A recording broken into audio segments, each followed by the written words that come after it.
7 o'clock in St. Louis, you are listening to The Morning After, presented to you by Brown and Crouppen on 101 ESPN from the Stiefel Studios. Tim McKernan, Doug Vaughn, Martin Kilcoyne with you on the program. Jackson Burkett is on the ones and twos. Chairman Kurt filters the Collier and Thompson phone lines and the Design Air Heating and Cooling email of the day. Doug, we've got a monster presentation for you on this polosplus.com dossier.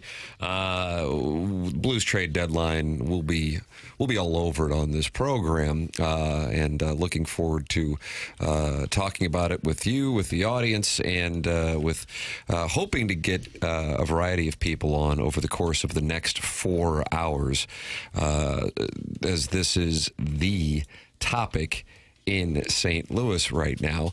In addition to that, Martin, we said, you know what? Let's check in with Jim Edmonds and just have a conversation. But really? It can't be about baseball. Jimmy Baseball, Jimmy Farming, joining us in the Fisher Window and Door Store 8 o'clock hour as well. Martin and I were texting early in the morning, and we're hopeful to get friend of the program, Andy Strickland, live from Seattle. But Martin thought it might not be good to text him at 4 a.m. Seattle time. This was an hour ago. Yeah. I looked at the clock, said it's 6 here, it's 4 there. I think Strick gets up early. I'm like, that's kind of pushing it. Yeah, that's aggressive. That's aggressive. So there is your Polos Plus dossier. Didn't Mike Lupica tell Pelusi, I'm eating dinner with my family right now? That's right.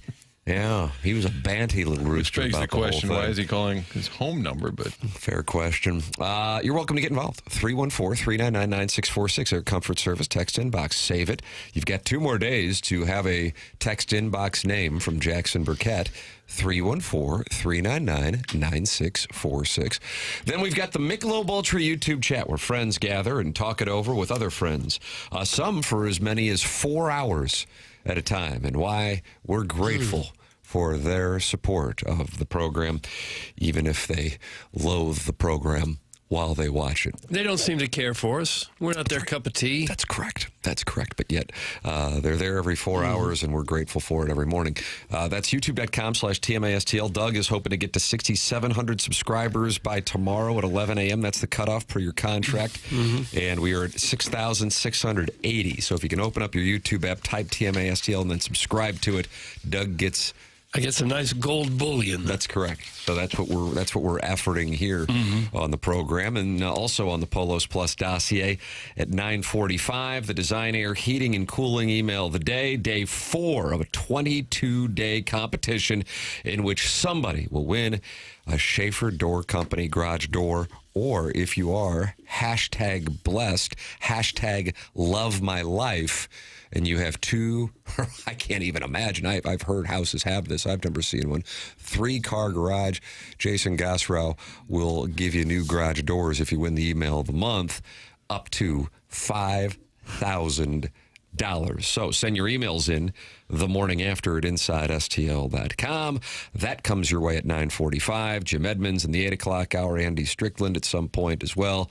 Little Jackie Papers and Chairman Kurt efforting other hockey guests for us as the trade deadline approaches. And the Blues are certainly at the centerpiece. And Doug, would you agree that that is our lead in the healthcare evolution 7 o'clock hour? Oh, sure. Yeah. Well, it sounds like you're reluctant. No, I'm not the least bit reluctant. why don't you care more? Jeez. The problem is I have resting bitch face. And so sometimes I look unhappy when I'm not. I think it's a fine lead. Okay. What's happened with the resting bitch face? Well, it's something that I've had to come to grips with.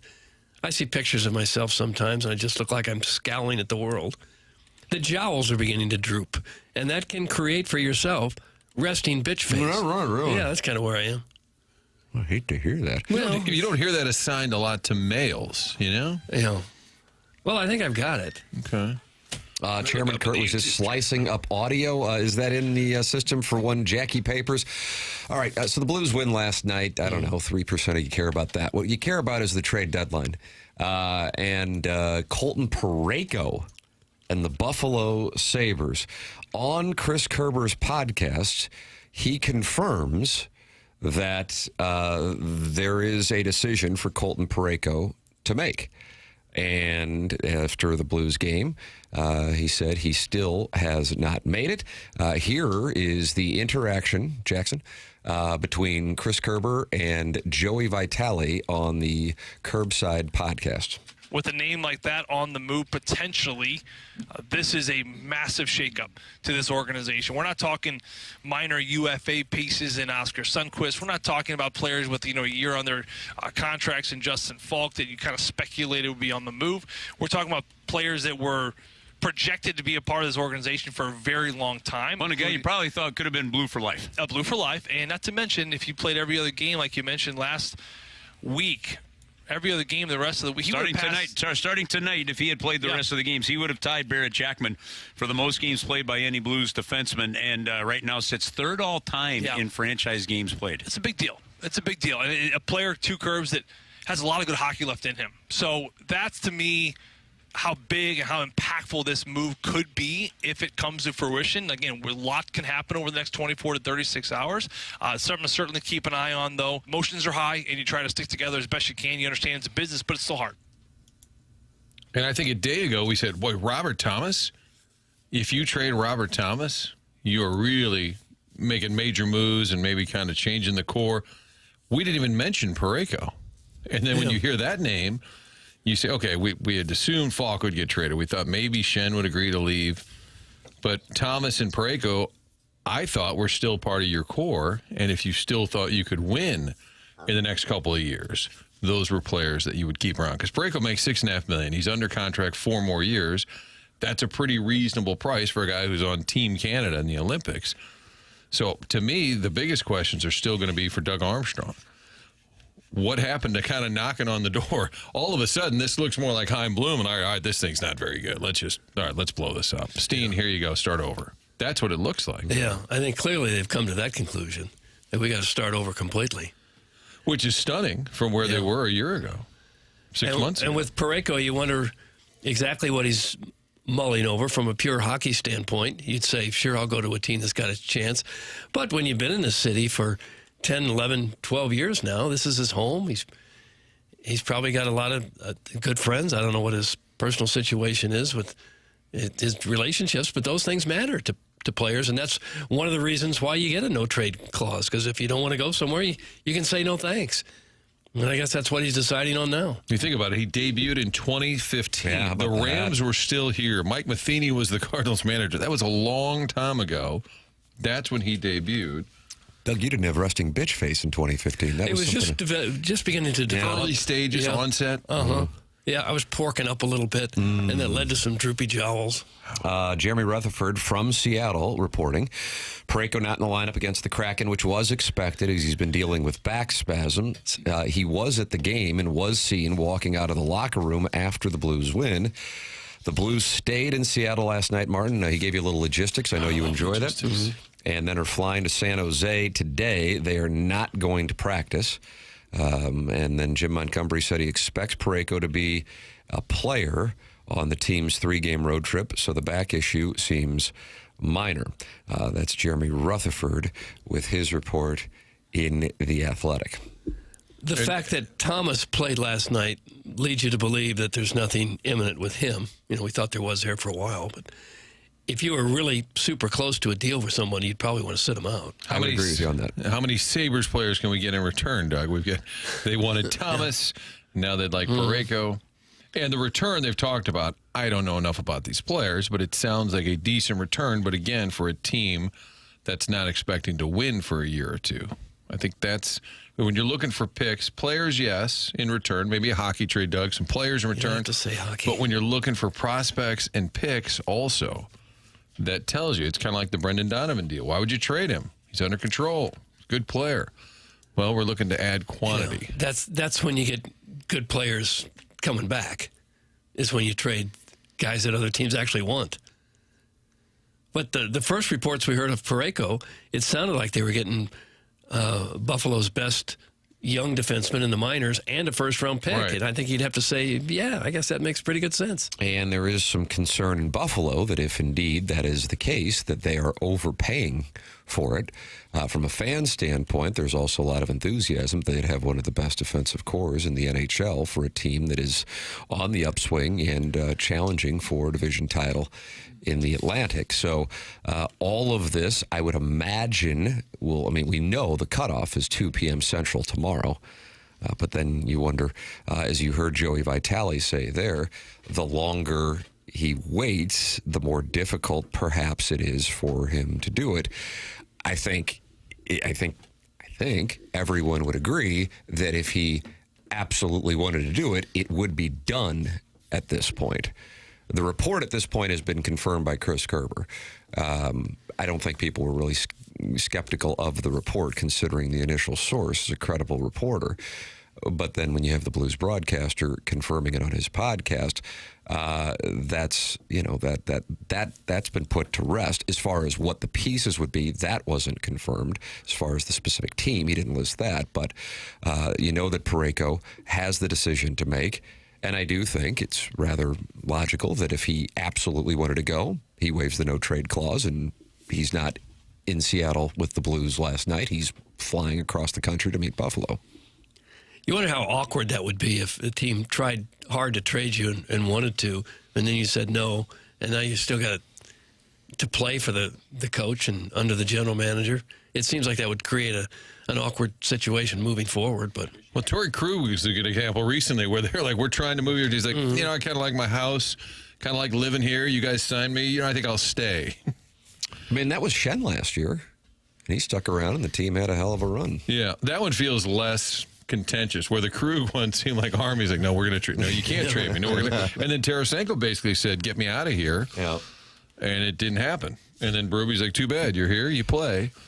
I think the closest example of a player just kind of in limbo, it reminds me when Ray Lankford was traded to the Padres. It was reported and it was well known, and somebody told me 100% what had happened, but it took a couple of days for him, I think, to sign off on it. And it was initially Sterling Hitchcock, and then he didn't want to come here, and the Cardinals got Woody Williams instead, and I think the Cardinals wound up being quite delighted with the result on that one. yeah, that worked out well. And this is something that Vitale was talking about in that podcast clip. Mahomes' long body texting into the Air Comfort Service text inbox. If he waits until the last minute, this will affect the rest of the moves Army is able to make. Or will this affect? And the answer to that is yes. It's a domino. It's also a domino for Buffalo. So I would imagine Doug Armstrong would appreciate it if he would make the decision sooner rather than later. But at the same time, this is the clause that he has in the contract, and you got to abide by the contract. And he has the decision to make.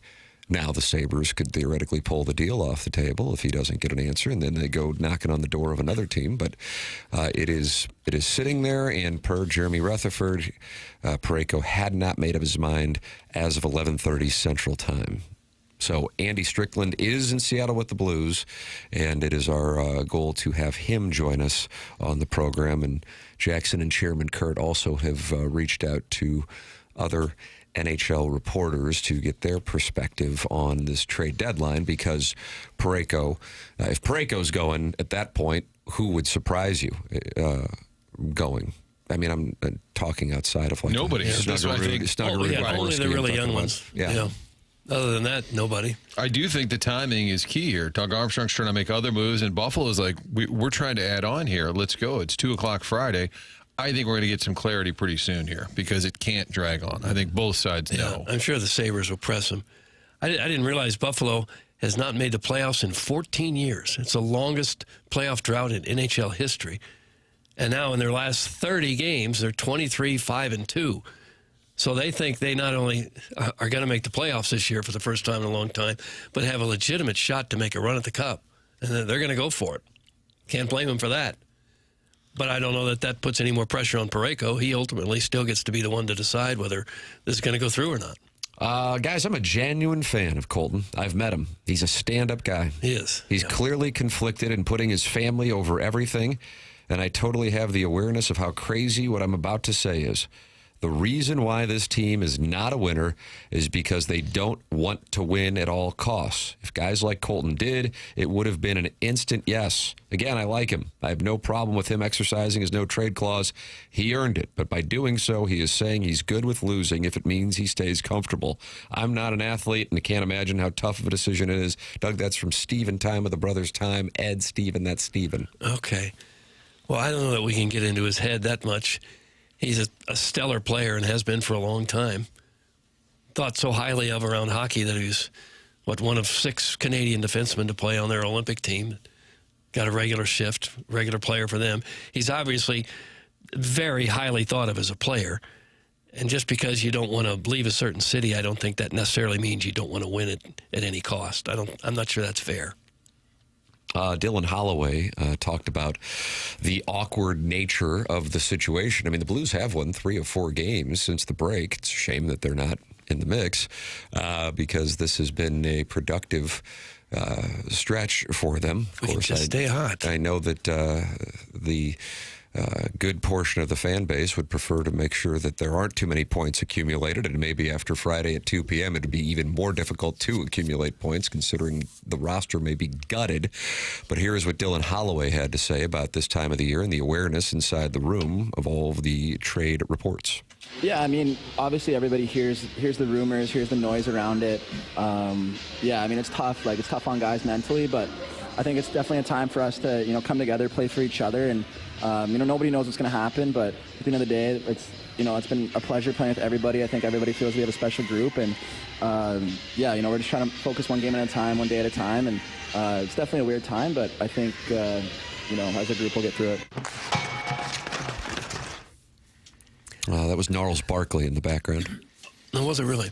So that was on the post games. That was not an actual locker room set, because I didn't hear that audio. So that's Curbs and Joey with the headset kind of deal. Because there wasn't a lot of talk in the room. Montgomery, Mayu, Shen's the only one who actually addressed it. He kind of brought it up himself and said, I would say he more or less confirmed what we knew and said, well, guys got a decision to make. That's up to him. And so clearly they're aware of the situation. Again, aren't you just stunned that we've gotten to this point, that anybody and everybody's on the table? I mean, I think at the beginning of the year, they're like, at the beginning of the year, if you would have told us the morning of the opener against Minnesota back in early October that all of this is on the table, I really would have been shocked. And I know that whether people really believe it or now, it's just one of those things that you say. It's like, oh, well, I mean, it was just a 2-month run or so. And I understand that. But one of the things that stood out to me following the loss to the Jets in Game 7 was how, and I don't know, maybe this is just how people were able to reason their way through what I think was the worst defeat in the postseason for a local team as far as a game that you were about to win in advance or win a championship since Game 6 of the 1985 World Series, considering how close it was and how devastating it was, that, oh, it's okay, they'll be back, they've got this young core. So that was the religion that people found and espoused to get themselves through. It was a collapse, period, at the end of that Game 7.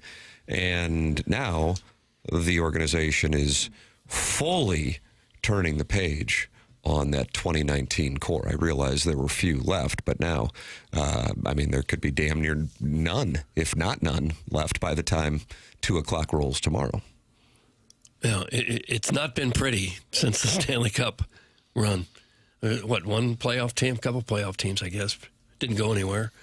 But really, they have not done well since the Stanley Cup run. There's no getting around that. Your thoughts on what is going on? 314-399-9646. It's how you can text in, Air Comfort Service text inbox. Then you've got the YouTube chat where 200 friends are already in there talking it over. It's the TMA STL YouTube chat. The Jeffco Hunter is talking to Mr. Burkett's rideshare and the River to Pair boat captain. They're all talking to John Scores. It's Michelob Ultra, sponsor of our YouTube chat here on TMA.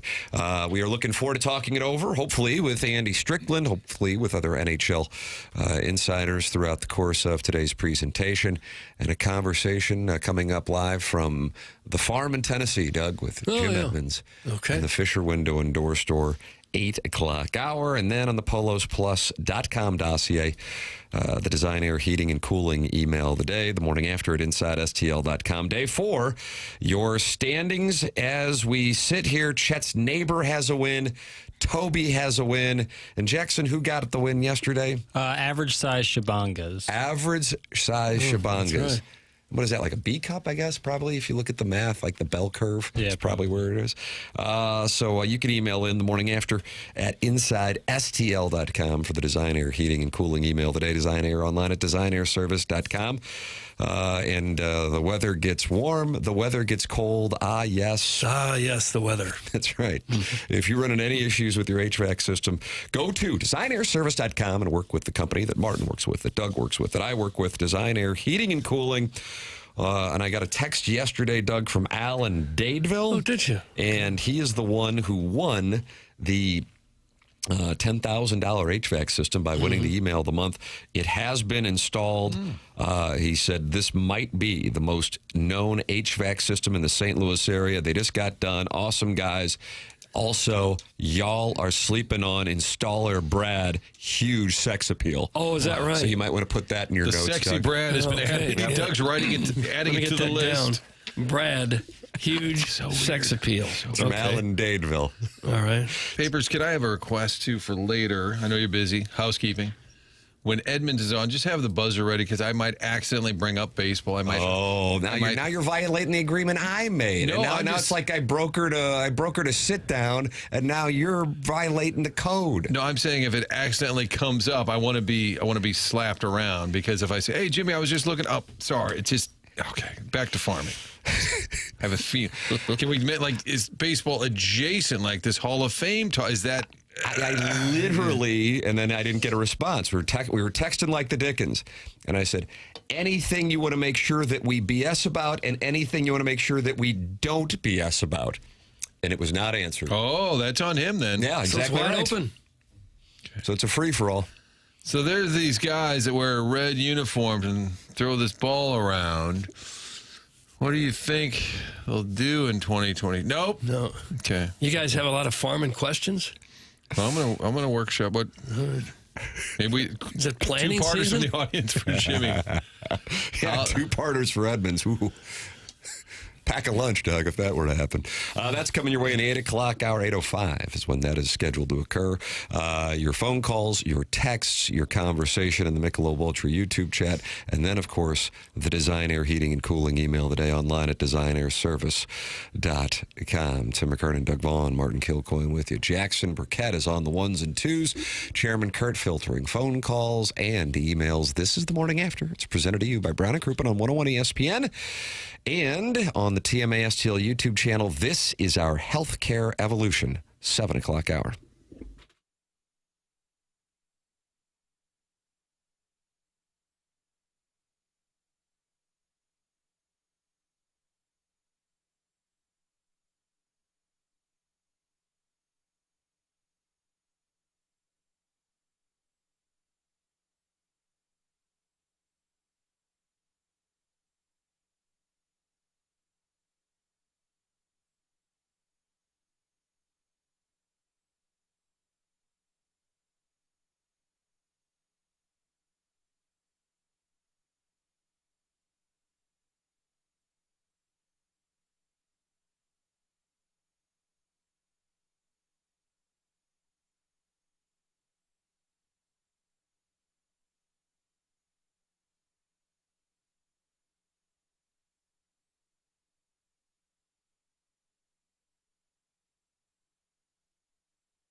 It's TMA 101 ESPN, a rainy Thursday morning in St. Louis. Hello again, everybody. It's March 5th on 101 ESPN.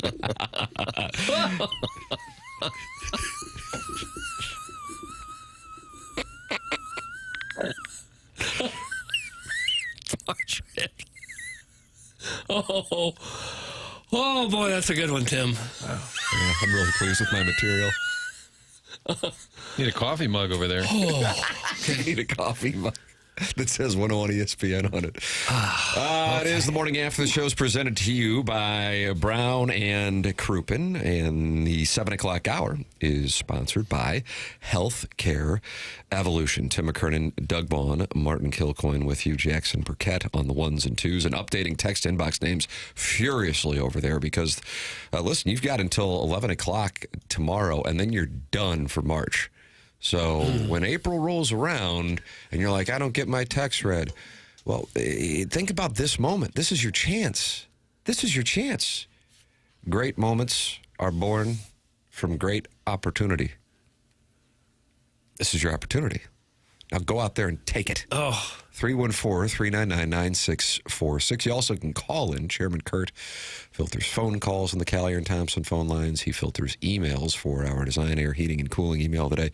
Friend of the program, Jim Edmonds, joining us at 8:05. We are hopeful to have Andy Strickland around at 9 o'clock from Seattle, as certainly the lead in St. Louis and the lead on TMA is the trade deadline, in particular Colton Parayko. Boys, at this point, if you could get your money back, like they give you the buyout on the apps when you place a wager, if you could buy out of your under bet on 2.5 trades, if you were given that option and you were able to get 50% of your money back, would you buy out of that deal right now? No, I'm going to stick with it. Mark-ass buster. Mark-ass buster. Clip that off. Should I be offended by that? Was that Ice Cube who would say that, yeah? Yeah, and Boys in the Hood. Boys in the Hood. I wouldn't mind rewatching. I just rewatched it. Did you? Literally Did you really? Just is that for rewatched Movie Boy? Gareth brought it up in the coming of age movie draft. He tried drafting Fight Club, and I was like, get out of here. That's not coming of age. He was like, fine, I'll take Boys in the Hood. I was like, that's better in both categories. Sounds like there's slapboxing on Movie Boy. It gets contentious. Does it? But he brought up Probably Boys in the Hood. Garrett doesn't get paid. Yeah, well. He comes in a little bit hot. Hey, he was texting me last night about download numbers. I was like, you just worry about your takes, brother. Oh, he's not happy with the download numbers on Movie Boy? He was curious. I was like, quit. Hasn't Movie Boy hitched its wagon to the TMA podcast feed? Yeah, we're not unlike a small little fish on top of a hippo. You know, we get a little food. Hippos have fish attached to them? Yeah, they clean the hippo. The hippo gets clean. The fish gets to eat. Everyone wins. Doug, did you know about this? How big are these fish? It's pretty small. It's a symbiotic relationship. Don't ever say that word to me again. Hey, you're out of your depths when it comes to the animal kingdom with me, my man. That off. Wow. Gosh, that was also called a mark-ass buster. And what was the question? Whether we would change our over-under You can pick? buy out. You obviously bet. We all bet $100,000, pocket change, on the over-under of Blues trades 2.5.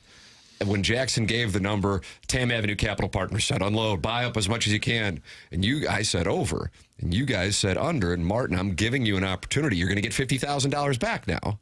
Doug says he's keeping it. He likes the under.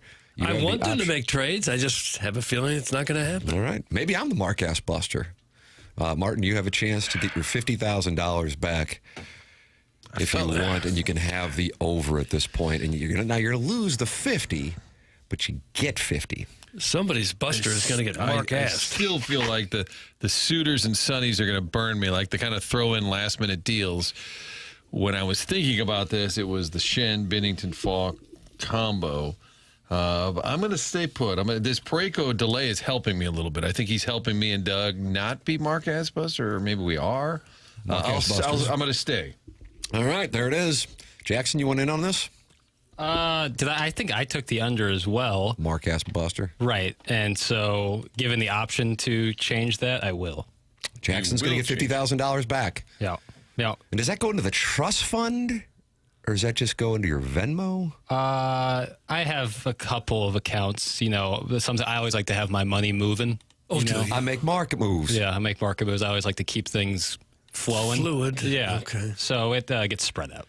Thanks. Love you, Jackie. How about that? I just opened up the Air Comfort Service text inbox. It's the first thing I see. Yeah, I just changed that guy's And these name to- ladies just come flocking, and they text with you through the Air Comfort Service text inbox. Yeah, that lady's most previous text was a text about the roster of the World Baseball Classic. That doesn't strike me as necessary. Probably a big missionary fan then. Yeah, mid-20s, bisexual woman. Absolutely not, Doug. Probably more in that Spanish Lake plumber category. Yeah, I think so. Nothing wrong with that. Is anybody taking Spanish Lake Plumber? Is that available?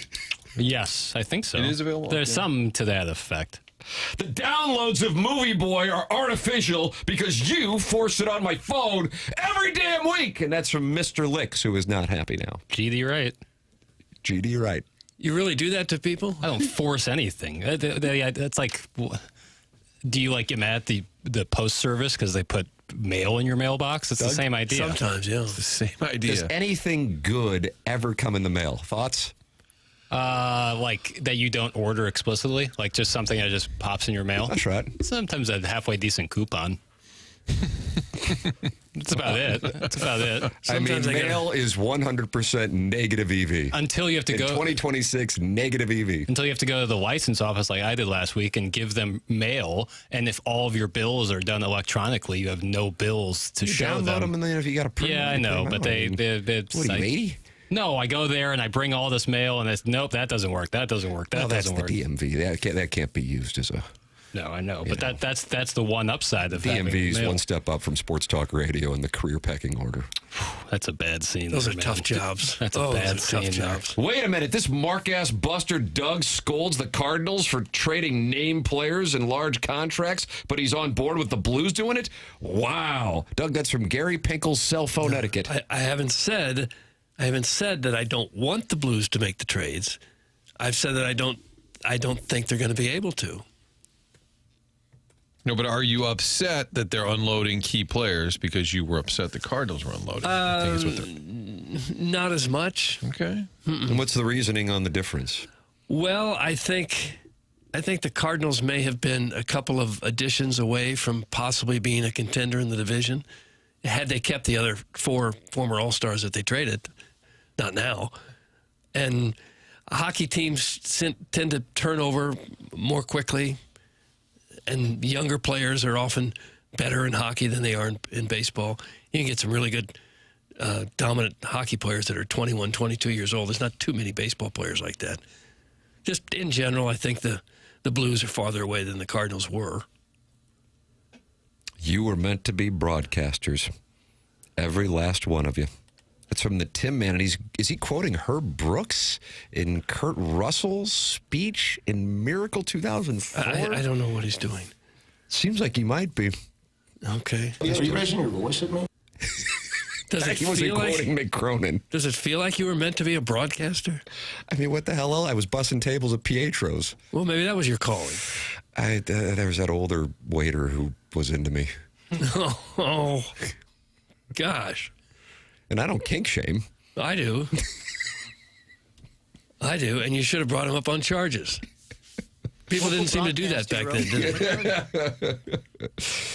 they? Doug is smoking actual crack rock. That's from Jugs in D.C. here. It's our Atlantic 10. Are you on crack? I've never been on crack, no. Put that off. And Jugs will be there this weekend. Billikens at George Mason. Billikens cut down the nets. They're A-10 champs. I guess in theory they could finish tied with VCU. Then you win the tiebreaker. I'd like to see that thing outright. Get the win against the Patriots. Yeah, I agree with you on that one. What's the daytime on the George Mason Patriot Showdown? That information's not available anywhere. No, it's probably something you ought to crowdsource live on the show to really prove that you probably should be back at Pietro's bussing tables. Wonderful, wonderful salad there, Doug, by the way. Yeah. Tableside guac? What's the I sitch? don't think they do tableside gosh. guac, but maybe I can text Seeing the Iowa 3 family. o'clock Saturday. 3 o'clock 3 Saturday. p.m. So we got 11 a.m. in Columbia, Missouri. Arkansas, fresh off a big win against Texas last night in Fayetteville. Didn't you think they'd bounce back after getting waxed by the Gators papers? Yeah. And then 3 o'clock for the Billikens, rah, rah, rah, against George Mason. And then 7 o'clock for Zach Bryan. That looks like that's my day. That's a good day. Yeah. 11, 3, and 7. I had a great day with my son last night, going to the Billiken game. Martin, I did choose to lie to my 4-year-old and said that we were going out to do some practicing, and took my older son and one of his buddies. Snuck out the back door. No. In your Billiken gear, wearing hats, and you put it on in the car. Left wearing overalls, carrying a shovel. Dad's got to go do some manual labor. He would know better on that. But went to Obie Clark's to get the dirty wings. That was the decision we made. Good call. Felt good about it. Yeah. Wings and fries for both, please. Wings and fries for both. Doug, how do you feel about that order? Well, you do you. It's not what I would order, but you do you. I like the dirty tenders. Really good. It's a real meaty tender. I didn't even know about that. Special. Dirty tenders at Obie Clark's? Special. Is that right? Very special. Wow. And that's when you're sitting there at the bar and you ask him to change an NHL game to an NBA game? Mm-hmm. That's exactly right. How about that? You Mark-ass buster. Clip that off. No Vaseline. Yeah, he was rough. Oh, where'd that come Papers. You might have just won yourself a Marconi. Yeah. Yeah. Take that, Vaughn. I hope that was out of context. Doug, is No Vaseline the George Washington of diss tracks? I don't have any idea. I think it might be. Yeah. I mean, I guess K-Dot. Recency bias on that one. You think so? Yeah, I mean, it's good. It's like one of the bigger hits that is a diss track. Yeah, No Vaseline wasn't played on Q106.5 with Rick Idle. No, it was not. It was probably played in other venues. Like it was played in other venues. It was so coded. What, like a roller rink? Well, I think it probably attempted to be played in probably some courtrooms at some points. But there's been some great ones. I like when Papers just ends a thought. It's kind of like, carry on. Like the rest of you. You have stuff to tend to. No, I mean, yeah. But sometimes it's like, okay, back to you. Yeah, back to you. I've done my part. You guys, like let's Costanza, I want to end on a high note. Kwame Voyukas the fourth says, sorry, Tim, it's hit him up. That's Pac, and he went after Biggie. Yeah. And then, maybe that led to other unfortunate incidents in Las Vegas and New York. I don't know. But Doug, he blatantly implied that he cucked him, candidly. Oh, did he? And then you got East Coast, West Coast, Doug, the whole thing. And what was the deal with the Vaseline? You got to clip that off now, Papers, and add that to the mix. OMG, Piddles just did something right. That was a killer drop, Jackson. That's from my favorite texter from the balloon party era, the Grape Ape Auto Detailing. That's a huge compliment there. Yeah, feel good about it. Yeah. Thank you. It's like if Nick Saban said you ran the right route. Yeah, that's very similar. Grape Ape Auto Detailing and Nick Saban. Boy, a lot of hit 'em up support in there. Tip of the cap to the audience on that one. So yeah, go to the Billiken game last night, and they do get the win. Senior night, certainly the theme. And then Martin, they cut down the nets. They cut down the nets to celebrate the Atlantic 10 regular season championship. Yeah, good for them. 19-0 season at home. You're 27-3 now. 8-10 last time they did. 2014. Been a long time. Doug, did you have resting bitch face in 2014? I seem to always have it. Okay. Especially when I'm resting. Okay. I saw Earl Austin got a piece of the net. They gave him a piece. Oh, for sure. And then Kellen Thames got the start, and they honored him after the game.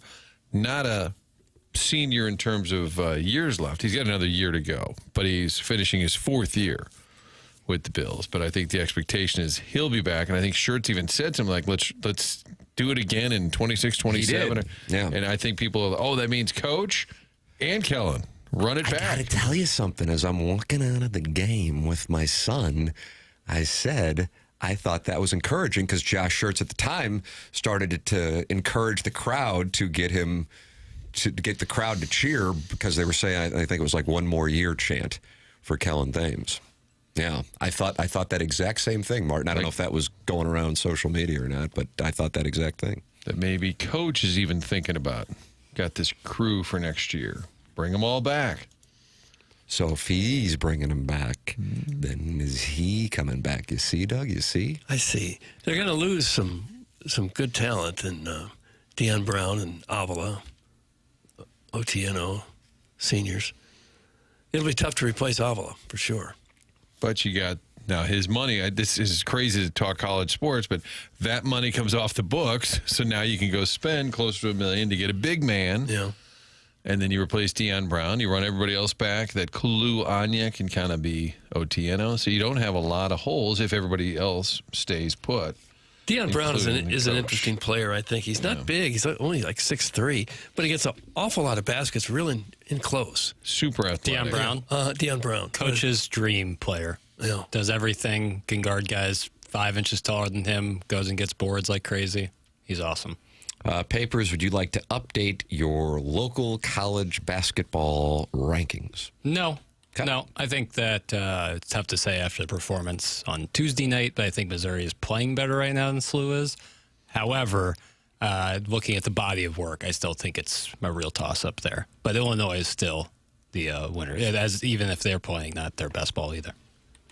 I'm still shocked. They keep putting Illinois as a 2, but I just got to look at who all the other candidates are. I felt like they dropped out of that status in recent weeks. Houston, I feel like, is about as close to a lock for a non-1 seed in that top 4 seed category because I don't think they crack the top 4, but I don't see them falling below a 2. Yeah, Papers, do you agree with that? They got Oklahoma State to finish off the road. That's in Stillwater, and I don't think their Big 12 tournament performance will matter much. So they were losing last night on senior night.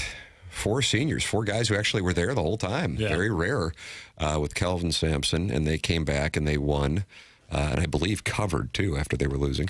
And then you had Purdue, another team that could be in the mix for a 2, although they've been falling off, and they were losing at Northwestern. They came back and won by 4, I believe. Mm-hmm. I think Michigan State's live for a 2, and it's relevant to local basketball fans because I think St. Louis is going to more than likely host 2 seeds. Iowa State, Papers could be in that category. Yeah, they're one to keep an eye on, though. Florida will probably be a 2. Florida. Yeah, they've been a 3. One of them. Florida's been a 3 in a lot of bracketologies, but the way they're playing, a 2 seed seems very fair. I mean, they're going to play in Tampa. Yeah, that'd be my expectation. Right. So, now just a matter of what it goes down here over the next week and a half for the Billikens at the A10 tournament, in addition to Saturday at George Mason, and then you'll have the Fighting Tigers taking on Arkansas. Illinois wraps things up with Juan Dixon and Maryland. Okay. Fun to see Gary Williams on the sidelines. Did you see where the NCAA issued notes to teams saying because of the shortage of charter airplanes right now, they may keep teams as close to home as possible for these early rounds? And expect delays and crazy travel deals. Yeah. Yeah, so that could mean St. Louis, Mizzou, Illinois, maybe they're all here in St. Louis. Or, in the closer vicinity cities. Not having to travel out to San Diego. I hope that's the case. Yeah, agreed. I kind of wish that was the case all the time. Because some of these games, they play the early games of the tournament, the buildings aren't particularly crowded. No, like Mizzou, I feel like in 23 they had to go out to Sacramento, and it was like a 2 o'clock game, noon Pacific time. Just no one's there. Not going to get much of a local crowd for those. Scott Highmark told me a story last night on the 2 Fox. He said when the Billikens made it in '94, that's the year they lost to Joe Smith in Maryland. He said we played in that 11 a.m. game. He said I was in my dorm room by 3:30. He said I felt like I wasn't even in the tournament. Oh my God! Really? He was back in St. Louis in his dorm room. He said we played that early game where the 11 a.m. He goes, we lost. We're back. He said I looked at my dorm room and it's 3:30. I'm like, God. And the tournament was just kind of heating up on TV. Yeah, that's the thing. That's why you just want to win at least one. You want to play the Friday night game because even that feels like you've kind of lived it more. Survived, even though you didn't play. Yeah. You can email in. We've got the Design Air Heating and Cooling email of the day that comes your way at 9:45 on the Polos Plus dossier. We are hopeful to have Andy Strickland join us coming up around 9 o'clock. Jim Edmonds for a non-baseball conversation, but everything else is welcome. That's coming up at 8:05, so only in 20 minutes here on your Polos Plus dossier. And Little Jackie Papers and Chairman Kurt we're firing emails and DMs out to a variety of hockey reporters here with this trade deadline being the lead story on TMA and throughout St. Louis area sports. Email in, but remember, Doug can suspend you in the appliance discount or suspension logule. I had appliance discounters over at the house yesterday. Matter of fact, very happy client of appliance discounters in the Bradley family. They do things right. TMA listeners, appliance discounters has great deals for you. Come in today and receive an instant 5% rebate off your next appliance purchase. That's right, 5% instant savings off our already low prices. In addition to the 5% instant rebate, you can receive other factory rebates, some up to $1,500 direct from the manufacturer. Now you know why they are called the appliance discounters. Huge savings, locally owned, next day delivery, 18 months interest-free financing, all from the #1 largest family-owned appliance retailer in St. Louis. Visit any of their 7 area locations: Afton, Baldwin, Concord Plaza, Earth City, Maplewood, St. Charles, or shop online at theappliancediscounters.com. You can send in 2-part questions for Edmonds. Hell, he might answer them. I don't know. He just doesn't really want to talk about baseball. That's his thing. Okay. So, I don't know. 314-399-9646 if you have crop questions like Doug does. Favorite crops. When do you start planting? That's my question. It's got to be soon, right? I would think. Well, we'll find out. Yeah, the man's a farmer question. now. Okay. That's coming up at 8:05. Elliot Friedman had some thoughts on Doug Armstrong and what is going on with the Blues. He will have that clip for you from Elliot Friedman coming up on the other side of the break. Edmonds at 8:05. Hoping for Andy Strickland around at 9 o'clock. And then the Design Air Heating and Cooling email today at 9:45. There's your Polos Plus dossier as we are in the Healthcare Revolution 7 o'clock hour on the morning after 101 ESPN and the TMASTL YouTube channel.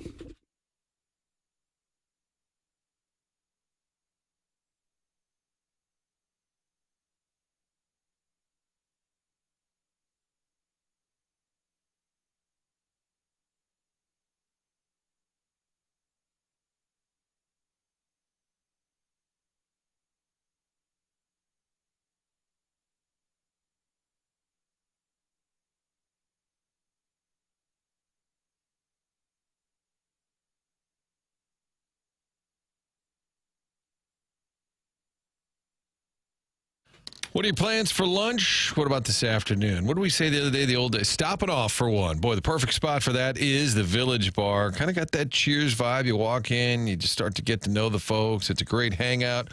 Awesome place for lunch. You know about that. The cheeseburger, the wings, waffle fries. And in addition to all that, I've been telling you about 1879 Distilling. The barn out back, that really cool looking barn in back, that is home to 1879 Distilling. That's where they're making the spirits, the award-winning Red Barn Vodka, 1879 Rye, 1879 Bourbon. There's so many different brands and flavors going on, and even better, you can taste them yourself on weekends. Saturdays, noon to 5, the tasting room is open. It's right there connected to the Village Bar. Pretty cool spot as well.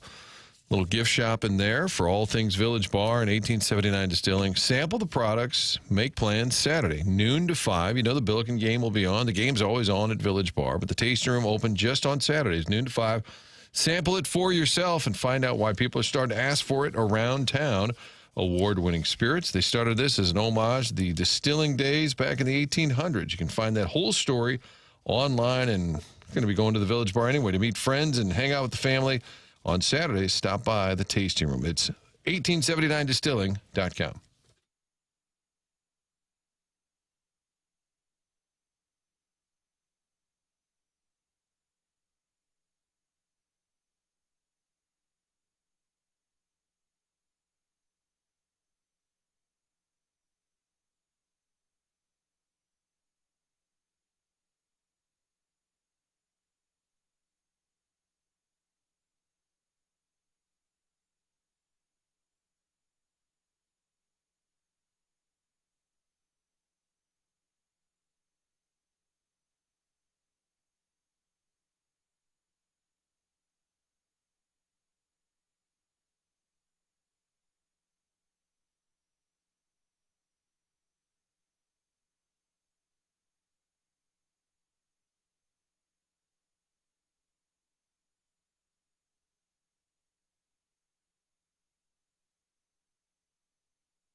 This is Jackson with the Sports Center update brought to you by Universal Windows Direct. Blues win last night, off today, back in action tomorrow as they take on the Sharks. Pre-game at 8, puck drop at 9 right here on 101 ESPN. That was their Sports Center update brought to you by Universal Windows Direct.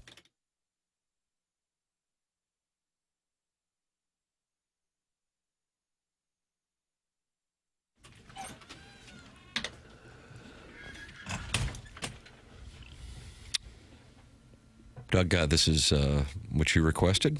Are you enjoying it? Yeah. Yeah, I play this almost every night. Oh, do you really? Trying to get to sleep. How's your subwoofer? It's big. It's big for me. TMA 101 ESPN. Shows presented by Brown and Crouppen. We're in the Stiefel studios. Tim McKernan, Doug Vaughn, Martin Kilcoyne with you. Little Jackie Papers on the ones and twos. Chairman Kurt filtering phone calls, filtering emails, and you're welcome to send in emails or call into the program at 314-974-0101. Text in 314-399-9646. Your polosplus.com dossier. Farmer Jim Edmonds joining us in about 10 minutes live from just outside Nashville, Tennessee. And then Andy Strickland. Martin, you have decided, you know what, I don't care. It's 5 o'clock, 5:45 in Seattle. We're gonna wake up Strick Nasty and we're gonna get him on. So He hasn't responded yet. yeah, still enjoying some He calls slumber. Daddy's time of year the playoffs. So I said, this is kind of Daddy's time of year, wouldn't you say? Probably out partying after the game, too. So we look forward to him joining us here as the trade deadline is the topic. The non-ling just sent me this here in the commercial break. This is just tweeted by Pierre Lebrun. As good a haul by the Flames for Mackenzie Weegar as it was, two things can both be true at once. It didn't put a dent in Utah's very top assets. The Mammoth did not trade away any of their top 5 prospects and still have their first-round picks for this year and next, which is to say, Utah remains well-positioned to take another run at Robert Thomas, or they could look at something else. Point being, they've kept their powder dry, and that's something that John Mozeliak said that fans loved. Is that right? Or was that low-hanging fruit? Or was it both of them? Dry powder, we have dry powder. Low-hanging fruit had a longer shelf life. Yeah. Dry powder was added on after low-hanging fruit. Yeah. So that is something as note as Utah was initially the Thomas suitor. Then it became Buffalo, but maybe the conversations with Buffalo is what opened the door to, there could be a deal here for Parayko. Jeremy Rutherford writing last night as he left Seattle's arena that Parayko was there. He didn't play. That was scheduled because of back spasms.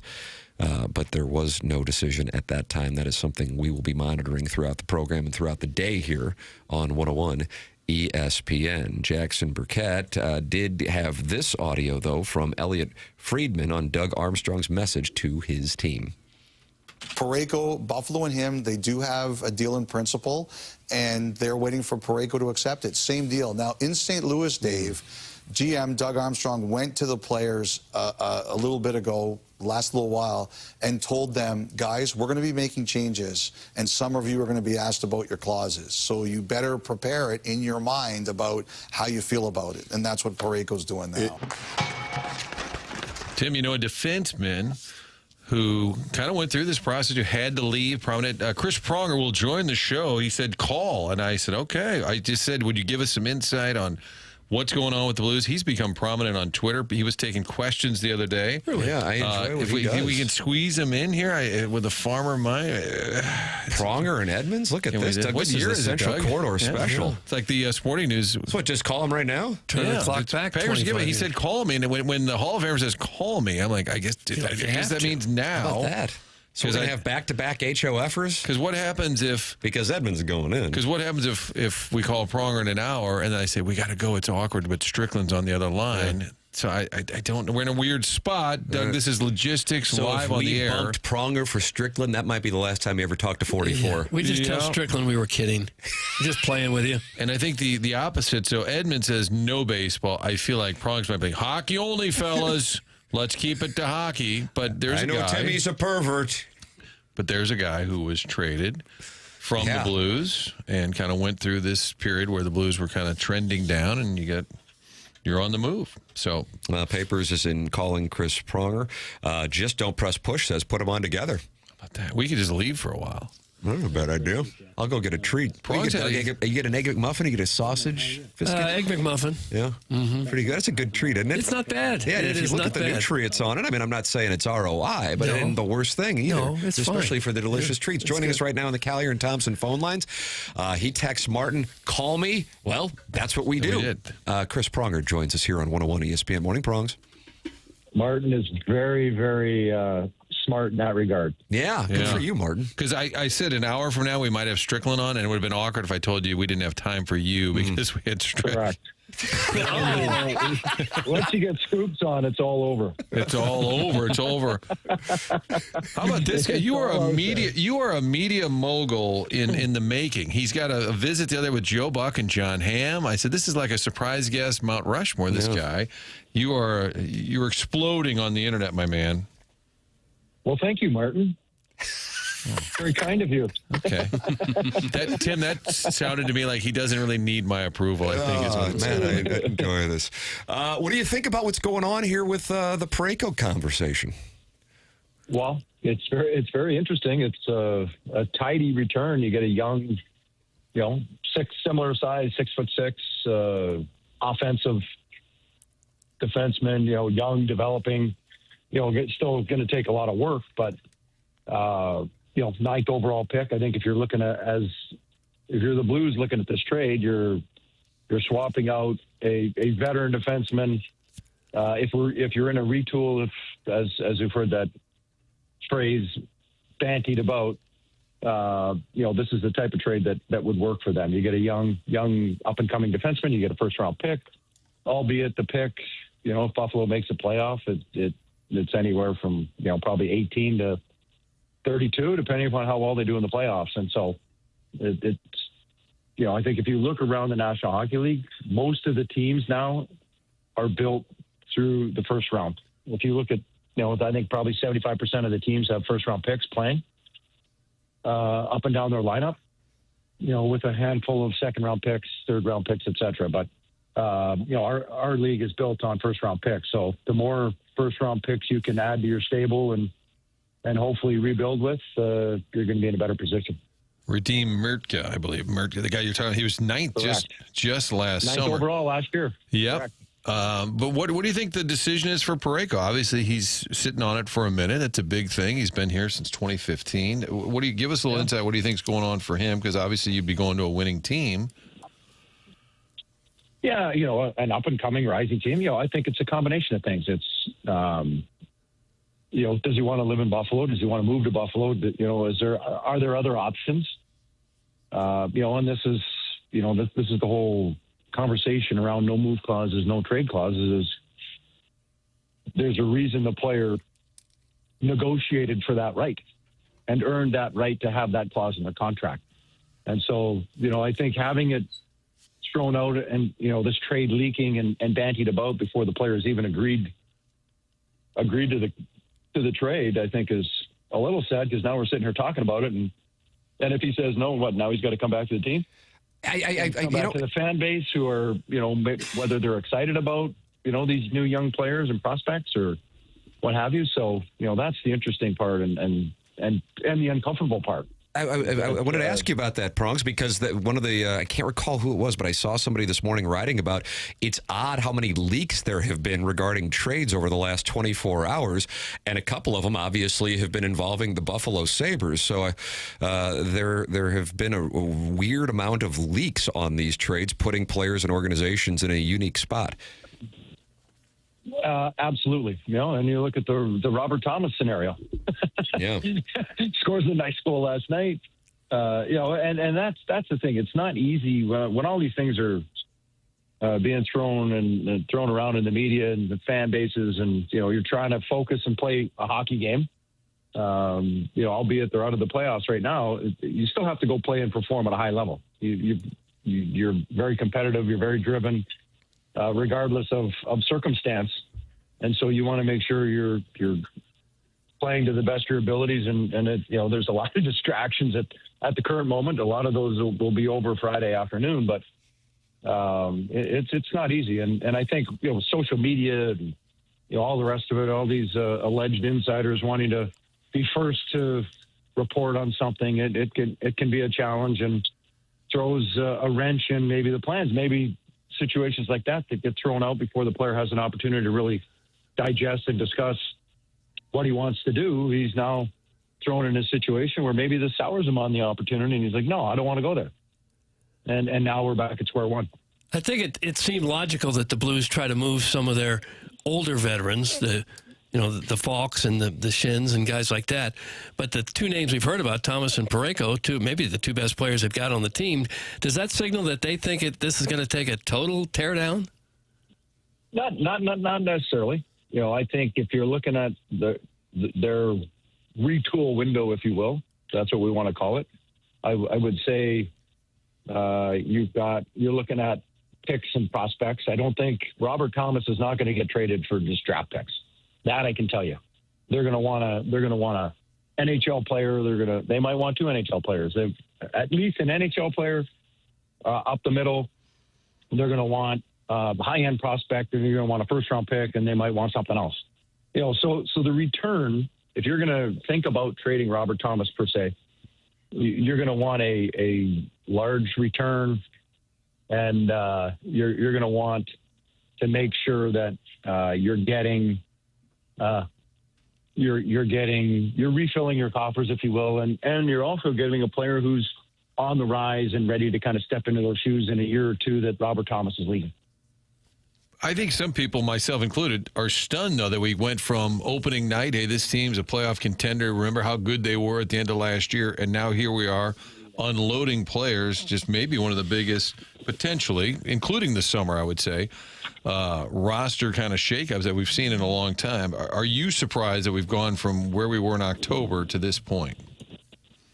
A little bit, but I think that maybe speaks to whether we looked at what they did last year.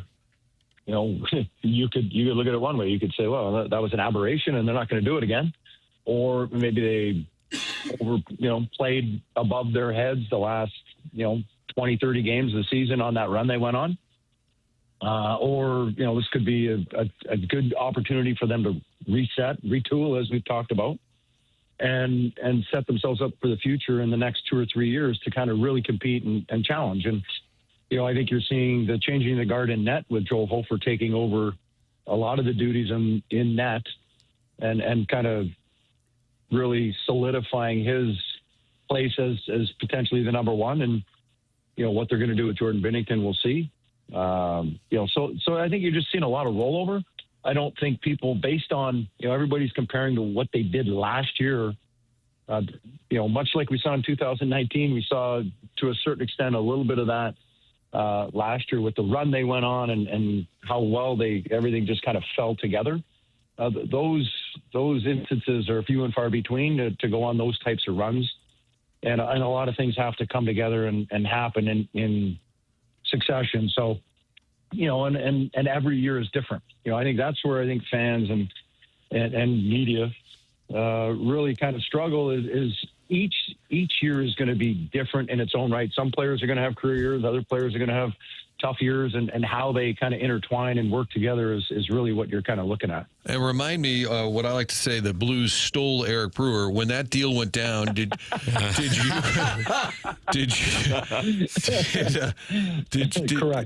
you have a say in that? I'm trying to run the no trade clause now. It seems like everybody has them. Years ago, you couldn't even give one to Brett Hull. But what was remind me your situation when you said yes? I didn't say yes. I didn't have a no trade clause. You did not. We didn't have them back then. And we did not have no trade clauses, no move clauses, or anything of that nature back in that time frame. So you get a call from Larry Plow says, hey, Edmonds, it's beautiful this time of year. No, I never spoke to Larry Plow. Okay. I got a call from my agent, and I don't think I ever talked to Larry Plow. Oh, nice. At that point, yeah. Well, you weren't really a noteworthy player, so they just kind of let you kind of a role guy. Kind of throw in. Yeah, from Peoria. I was no longer I was no longer on the team. Wow. Jesse felt they didn't need to talk to me. I was already cast aside, Martin. Do you believe that? Do you believe that? I know. In retrospect, I'm mad, and I'm sorry that I didn't go on a TV tangent. I regret that. One of my biggest regrets, among many. I was day to day with hurt feelings after hearing you do that. Day to day with hurt feelings. Oh, well, that's right. You wedged your way down to Anaheim, won yourself a cup, and then had a big old party with Sugar Ray. So you're fine. It all worked out. It all worked out in the end. You're right. All right. Where can the fine audience find this? You have John Hamm and Joe Buck just yucking it. Where can they find this?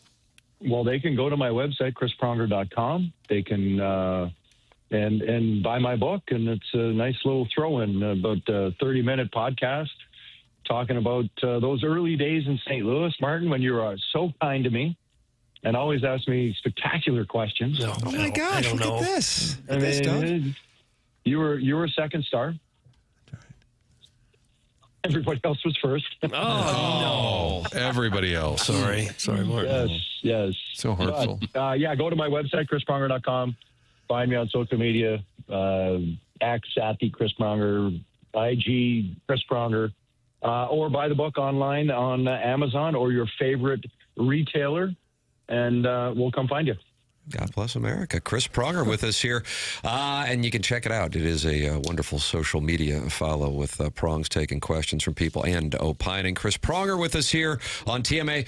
An unscheduled guest, but also perfect timing here with all that is going on with the Blues and the trade deadline. Prongs, appreciate the time, man. Thanks so much.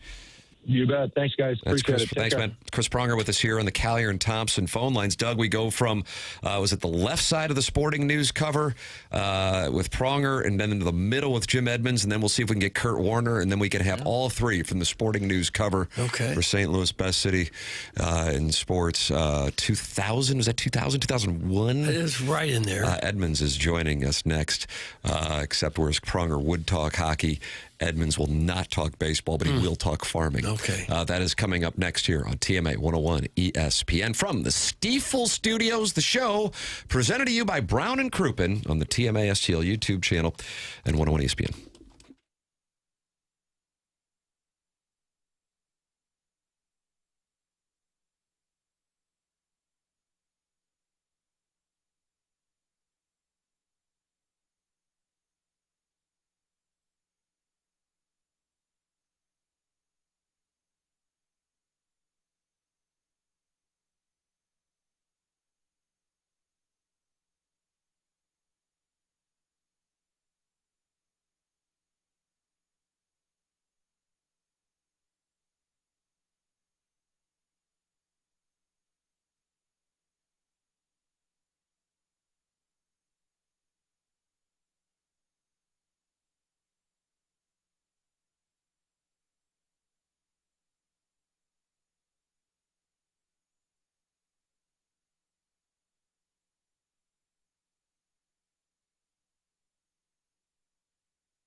Papers, why? I believe Jimmy Ballgame would use this for a walk-up song. Is that right? I think it might have been the Jay-Z version.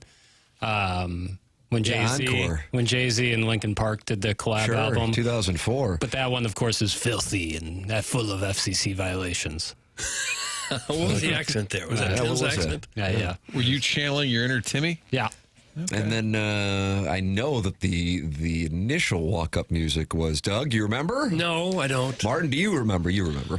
I don't. I think I Pearl Jam Alive All Day. That was Earth Time by Nelly a little bit. Possibly. Well, we can ask the man, but would it fall under the See, now I got nervous. It's adjacent. It's music.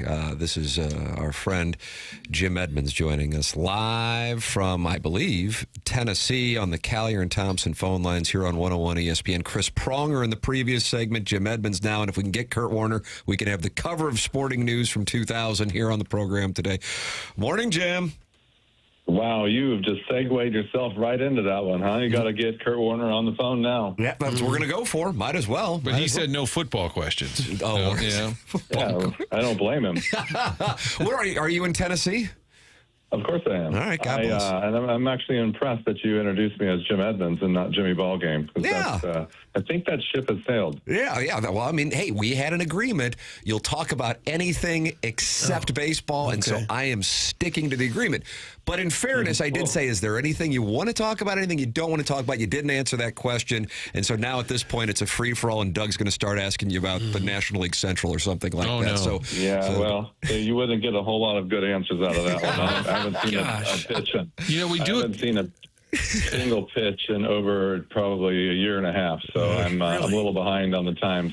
Well, these things happen. Cardinal fans can share that with you. I will put in these things happen. I put in requests for interviews sometimes, and a PR guy for a team will say, "Okay, what are the questions?" And I immediately think, "Oh God, I don't even know." Like I've requested somebody, and then I don't really know even what the topic is. So I'm looking forward to this. Is going to be a journey with Jim, and I can't wait. How's life on the farm? Yeah, I want to know what's going on, man. Oh man, it's good. I just got home from dropping the kids off at school. And I am sitting here on the back porch with my barn cat watching a bulldozer flatten out our yard so my wife can have animals. What sort of animals? Like I'm playing Mad Libs. What in the hell just happened? So you have a barn cat? Barn cat. Well, we have three barn cats, and one made herself. We have two boys and a girl, and one made herself in the house, and now she basically sleeps on top of either my wife or myself or in between us every single night until I have to kick her out. And what kind of animals are you going to put in the backyard? Well, my wife wants a horse and my daughter wants a pony, so that's to start with. And then, I don't know, we'll go from there. It's just one thing at a time. Wow, what does Daddy want? Yeah. Daddy wants some sunshine right now. Yeah. What, a cloudy day in the Tennessee area? Well, it's been, the weather's been a little weird in the Midwest and a little bit in the South. So we got a little bit of rain, and it's supposed to be almost 80 degrees today, so I'm pretty excited. Oh, glorious. So how do you spend your day now with having your own farm to take care of?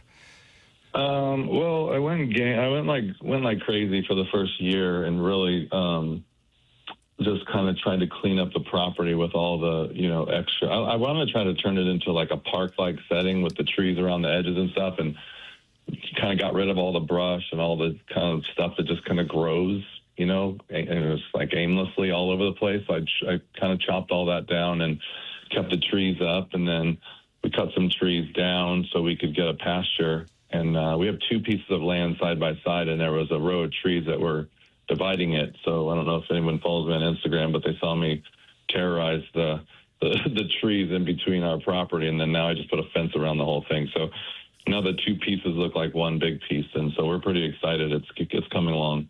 Do you do a lot of the labor yourself, or is that for the little people? No, this is the first time I've actually hired someone. Obviously, I'm not doing. We've done part of the property with the fence, and so I'm not going to do. It was 2,500 linear feet so far.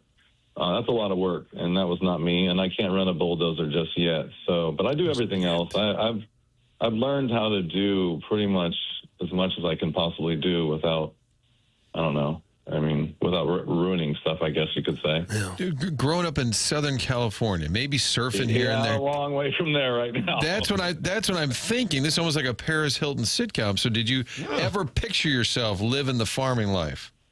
No, I really didn't. I thought that I would probably either be on a golf course or a boat right about now for life. But, things change. And my wife and I are extremely, extremely happy. And I can't say that we have been this good in general, and our life has been this good in a long time. So, we got the kids here with us full time now in Tennessee. They are having a great time. They've gotten embedded in school, and now my son Hayes is playing on a baseball team, and Aspen's got soccer and basketball and softball coming up. So yeah, I think everything is going pretty well right now. We're just happy. We're just trying to be a normal family out in the country.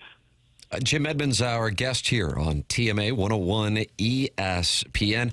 I've got 2 questions. Take them whatever direction you would want. Number 1, you said you were so happy, haven't been this good. Why is that?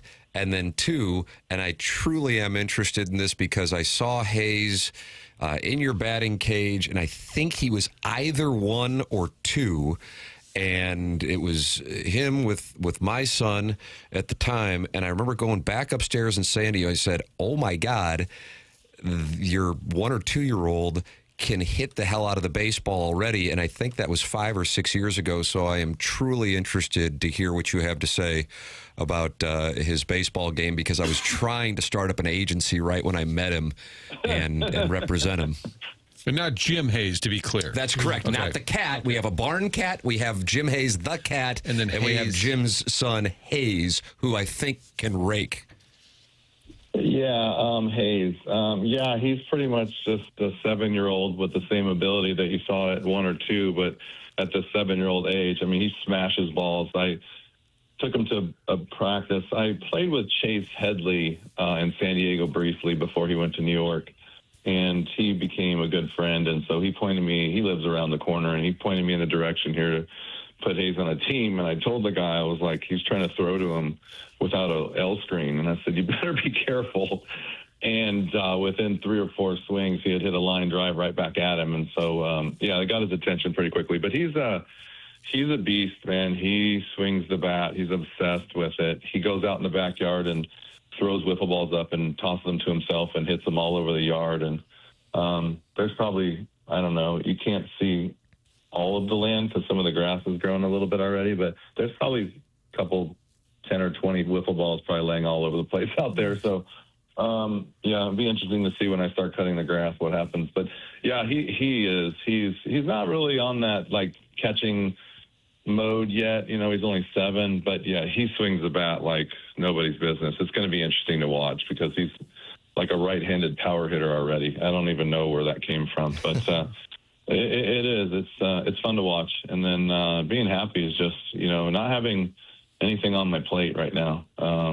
Right now, I used to wake up and try to figure out what I could do with my day and how I could be productive, and I got to hurry because the kids are going to be out of school at this time. Now I'm just like, the kids are my first priority. If I get anything done today, great. If not, I'll start going to the gym again after a few more surgeries. And, my wife is amazing. She's an amazing mom. She's an amazing wife, partner. Everything has just been really great. And it's been a blessing coming here. I think it really has. We've gotten out of the limelight and can kind of walk around and be discreet and just have our own little family and not have to worry about what everybody's doing, saying, and who's watching. Chairman Kurt just said to me, ask him about picking kids up at school by horse, that apparently that's a thing. Oh, yeah, so I thought I was really cool because I bought a Polaris Ranger, and we have a couple of people that pick up their kids in those big side-by-sides. And so I bought one that's enclosed, and I was driving the kids to school in it every day. And then yesterday, somebody trumped us and picked up their child on horseback. Wow. What year is it down there? I thought that was pretty cool. Wow. You guys have indoor plumbing, right? Yeah, okay. Barely. All right. Picking them up by horse. I was going to ask you how different. We are on septic though, so the shit does roll downhill. Oh no, you can't say that. We still have to abide by the Federal Communications Commission. Oh, sorry. Jackson, I'm sure, caught it. Jackson caught it. Can I say poop? Yeah, sure. Yeah, sure, if you want. Yeah. We can say poop, right? Yeah. Or as Doug calls it, hot scat. I never say that. Oh, that's disgusting. That's even worse. Well, I don't say it. Yeah, you should king shame Jim, there's a lot of drops on this show. I'm still kind of new here, but it seems like you would always put Doug in his place, and I kind of enjoy that. Aw. I like you guys. It's been a while. I miss listening to you. God bless America. Look at that, Doug. It's mutual. You know, we don't get to listen to you guys here, so Well, you can. I've developed a nice relationship with Bobby Bones now, and so I listen You were to him always in the friends with morning. that Bobby. You were friends with Bobby Bones going back a while. Yeah, now I can text him when funny stuff's going on, and not just you. I've been cucked by Bobby Bones. By the way, David Klein of Hedonism just texted in. Used to work on the program, and he says, my twins played against Jim's kid a couple years ago at Baldwin, and that kid can absolutely rake. It's from David Klein of Hedonism. So, Doug, if you're buying up stock on 7-year-old baseball players, Hayes Edmonds. Just put him on. Yeah. Put up 4 fingers. Put him on. Yeah, you wouldn't even pitch to him. No. Okay. Make him play up a couple years. Is he playing like shortstop and center field? That'd be my guess, and then also probably pitches. Yeah, he plays. Yeah, exactly. He plays third, short. They don't really have positions yet. He plays like third and short, and then the outfield kind of just moves around. He's not big on playing catcher or first base, though. He's not really ready for the guys to throw the ball full speed. Like he has a crazy arm too, and like I try to tell him like, hey, you can't throw the ball that hard at these kids. You're going to hurt them. Like, and then so he's like, he doesn't really understand that. So okay, well, you go over there and let them throw the ball as hard as they can at you. And he goes, yeah, no, that's okay. I think he got the point. I would think the biggest change in your life, you touched on it briefly a moment ago, would just be when you're out and about, you can just kind of be yourself instead of always being in the spotlight when you're in St. Louis. Yeah, that's refreshing. What is it? Anonymity? Anonymity? What do you call it? How do you say it? I think that was perfect. Anymore. Yeah, I think he hit it. What would Mike Shannon call it? Yeah, that was a Shannonism. Yeah. We've got all these animals and stuff. Anonymity. Okay. It's definitely different. It's definitely refreshing because I don't feel like I have to be on all the time. It is.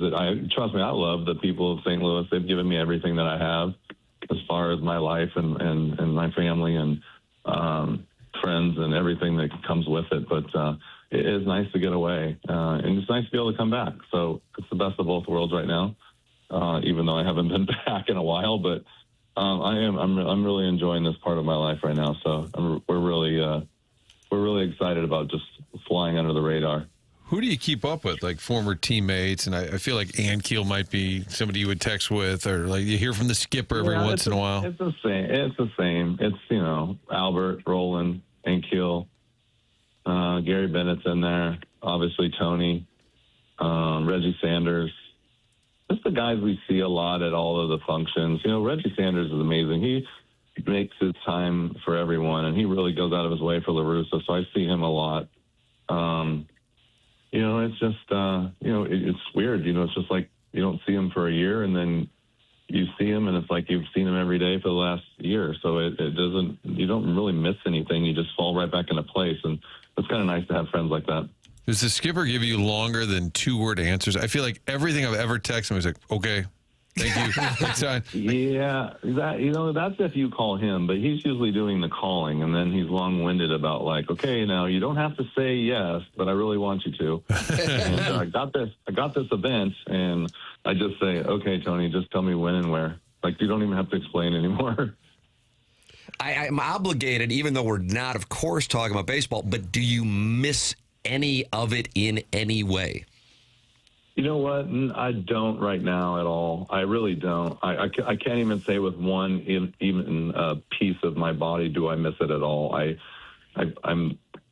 It's weird. I don't watch it on. I haven't turned on a baseball game since 2 years ago. I guess I haven't watched a single pitch. I think I turned on ESPN last year at the beginning of the year, and I saw the Cardinals were getting beat, and it might be 2 years ago now, getting beat by the Red Sox like 13-2. and I just turned. As soon as I turned it on, I saw it was baseball. The Cardinals were getting beat, and I turned it off. And that was the only time I've seen a baseball game. It was literally 10 seconds. But no, I don't. I really don't miss it. I don't miss the travel. I don't miss being away from my family. Definitely don't miss hotels. Like, my wife and I want to go on vacation, and we look at each other and I'm like, I don't even really want to stay in a hotel anymore. Airbnb it. Yeah. That's a lot of work, too, because now you got to go to the grocery store, so it's not room service. But, Boy, it sounds like Jackson's talking. I really don't miss it. I really, like I said, you talk about going in public and you have to be on all the time. That's the ultimate on, right? Like, you can't even take one step without people watching you, seeing what you're doing. Even when you're just going to work upstairs in the booth, you're walking by everyone that works there. You can't be in a bad mood. It's just like, it's a lot, man. It really is. And it's just, at times it got exhausting for me. And so I'm really happy with my decision. I was a couple of years ago, I tried to kind of walk away, and my wife said, no, not yet. And I finally talked her into it, and I think we made a good decision. Well, I think because we're getting people going, you got to miss the baseball spotlight. But here's the thing that, especially for listeners of an ESPN affiliate, may not be thinking. When we would be out and we'd play golf down at spring training, so we're not in St. Louis, obviously, and then we'd be sitting there and having a drink or whatever after the round, there'd be like 40-something and 50-something women coming up to you, and they don't know you as the St. Louis Cardinal. They know you from the Real Housewives. So the anonymity does not exist if it's St. Louis or outside of St. Louis because of the Real Housewives thing. And I think that's probably where you're way more known from at this point, which probably blows people listening to this away. But that's at least what I've observed when we're out. Yeah. It's a different demographic. Just when you go somewhere that you're like, oh, I'm going with my wife to the salon and I'm just going to sit here on my phone. And then you're like, oh God, I forgot. That's where that demographic is. Right. And you go to the gas station, you're in the baseball world, where all the men are getting gas in their cars. I'm like, hey, how you doing? Blah, blah, blah. So it's a different place, it's a different story, and a different demographic of people recognize you for different things. And it's always nice to be recognized. It's always nice to be appreciated, and it's interesting. Like, the housewife thing didn't go so well. People didn't really get to see me, which I really don't care, to be honest with you. But people think that I'm this person that I'm not, and that's what TV is all about, right? Persona of something, entertainment. It's like they call it train wreck TV. We can't turn away, like that kind of thing. I did it. I wasn't really excited about doing it. I did it for my ex, and it just wasn't my deal. And so, it is what it is. I enjoy the experiences, but I don't think I'd ever do it again. Do you think you would ever want to coach when the kids are older, be back in the game? No? Okay. Wow, Insta-call. Take your time with this. Yeah, wow. No, yeah. No, I feel weird because even at Hayes' practice, I'll sit there and I can see this guy Rex is Hayes' coach. He's a super nice guy, and he just looks at me like, you want to help? I'm like, yeah, no, I'm just going to sit over here and mind my own business with my glass of tequila that I'm hiding. Oh, the mystery. That hasn't changed. The mystery Yeti. There's always a dad. Don't tell anyone. Yeah, don't tell anyone. Timmy, the funny thing about what you said about the housewives and the baseball is Tennessee is in a time warp here. It's there's not a lot of housewives fans, or people are so respectful here that they don't say it. I don't think people watch that trash TV here as much as they do all around the country. More likely to hear somebody down there. You see her over there? Her aunt was on Hee Haw. Ooh, gosh. I mean, Mini Pearl, you think? All right, this is somewhat related, but it's not. Pearl, by the way. Thank you for the compliment on Mini Pearl reset.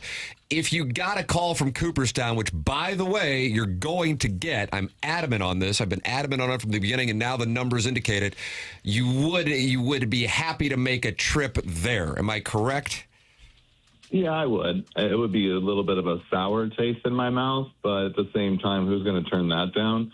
But I'm not holding my breath, so it's not something that's even on the top of my agenda, or even it doesn't even cross my mind, to be honest with you. So if that ever happens, that'd be great, but I'm not going to hold my breath for it. Sour taste? Why? I just think it's just without going into so much detail, and it's not just because of me, but it's also because of the way it's been done over the years, and even just with other players, the voting system is just so screwed up. It's the only system that we have with such an honorable thing that it's just people are voting that don't have any idea what they're doing. And it's just embarrassing. It's embarrassing that certain people are getting votes, that they didn't even play enough time or have enough numbers to even get in the Hall of Fame or even be a decent player. And there's guys that should get the unanimous ballot, like who was it, Mariano Rivera or maybe Derek Jeter? Those guys, some of those guys miss it by one. I mean, who's not voting for them? Well, yeah, I think it was that they didn't get unanimous. I think. People don't vote for them because it's obvious. I mean, that's not the way it should be. And so I think they're incompetent, to be honest with you. And a lot of those guys don't watch. And I think it just put a really sour taste in my mouth. And I don't know. I think the whole thing is kind of crazy. I think that they should do like the Veterans Committee, and that should be the actual. They shouldn't have the Veterans Committee. They should have those group of people run the actual vote, and then get actual baseball players that deserve it in there when they're supposed to. It bugs me that Barry Bonds and Roger Clemens, neither one is in, and they might be probably both two of the top 10 players in history. Yeah, I think it's time. That ship has sailed.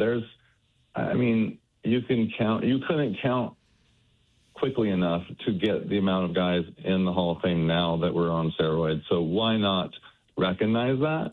And they all know, but it's all like fan favorite guys and favorites of the league. Why not just put the two best players that were in the last 30 years in there? And Kurt Schilling, I think. Kurt Schilling actually is one of my neighbors down the street. But and same thing with him. I think it's just a shame. I think those guys did so much for baseball. I don't care what, like I said, there's guys that are in the Hall that are known steroid users. Why not get everyone that's the best player in their era, and especially of all time? The guys on the top of the list for everything, they should be in the Hall. What are you most proud of your career? And I know, like Scott Rowland, later on, like the analytics went back and said, oh, wow, he was good at this, and it kind of what got him into Cooperstown. If you had to point to what you did best, is there anything that you would say? I've never really thought of it like that. You know what I really proud is people would want me on their team. And people appreciate, people say, I appreciate what you did for our team or our organization or me as a kid. Like, I watched you, I admired you. That's really cool. I don't really care about the numbers. There's nothing better than having somebody appreciate the work that you do. Yeah, that's a great compliment. That's a hell of a way to look at it too. Not looking at the numbers. I always thought being a good teammate and wanting people to want you on their team. I always thought that was the best compliment you could get. Yeah. And you'd be in that dugout. You would pay attention. That's what the skipper said. Don't sleep on Jimmy. He's paying attention. You were tipping pitches and all that.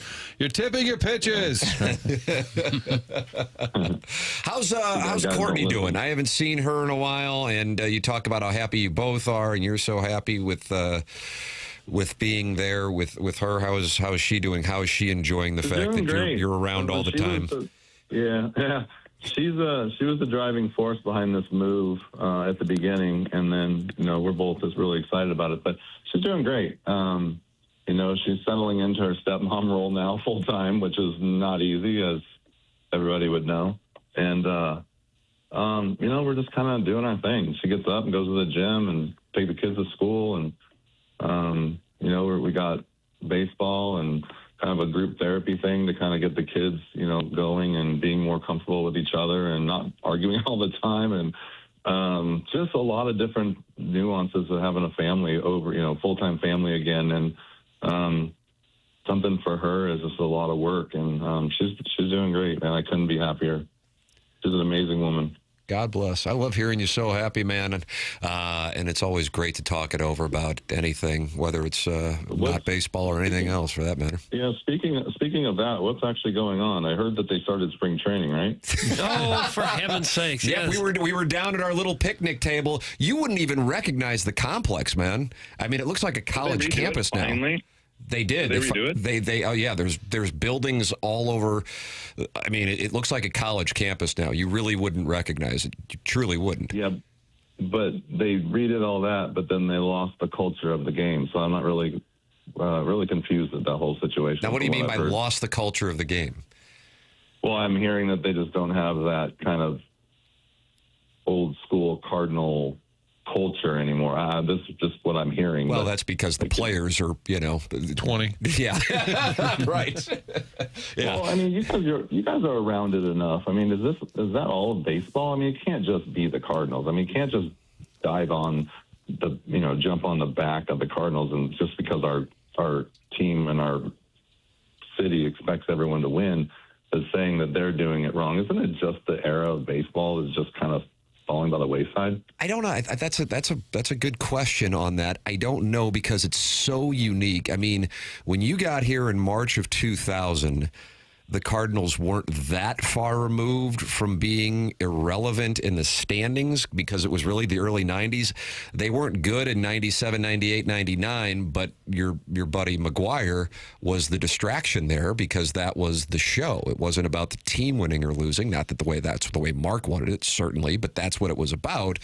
And this is the first time since Bill DeWitt's owned the team that people around here are going, holy crap, it's a full-on rebuild. I mean, we're not BSing, man, when we say this. I mean, you were down there when we were doing spring training when you were with the team, and we knew everybody, including guys who hadn't had Major League time yet, and we're looking around when we're down there 2 weeks ago, and truly we didn't know guys by faces who may be on the Major League roster. So this is a totally different moment in the organization's history.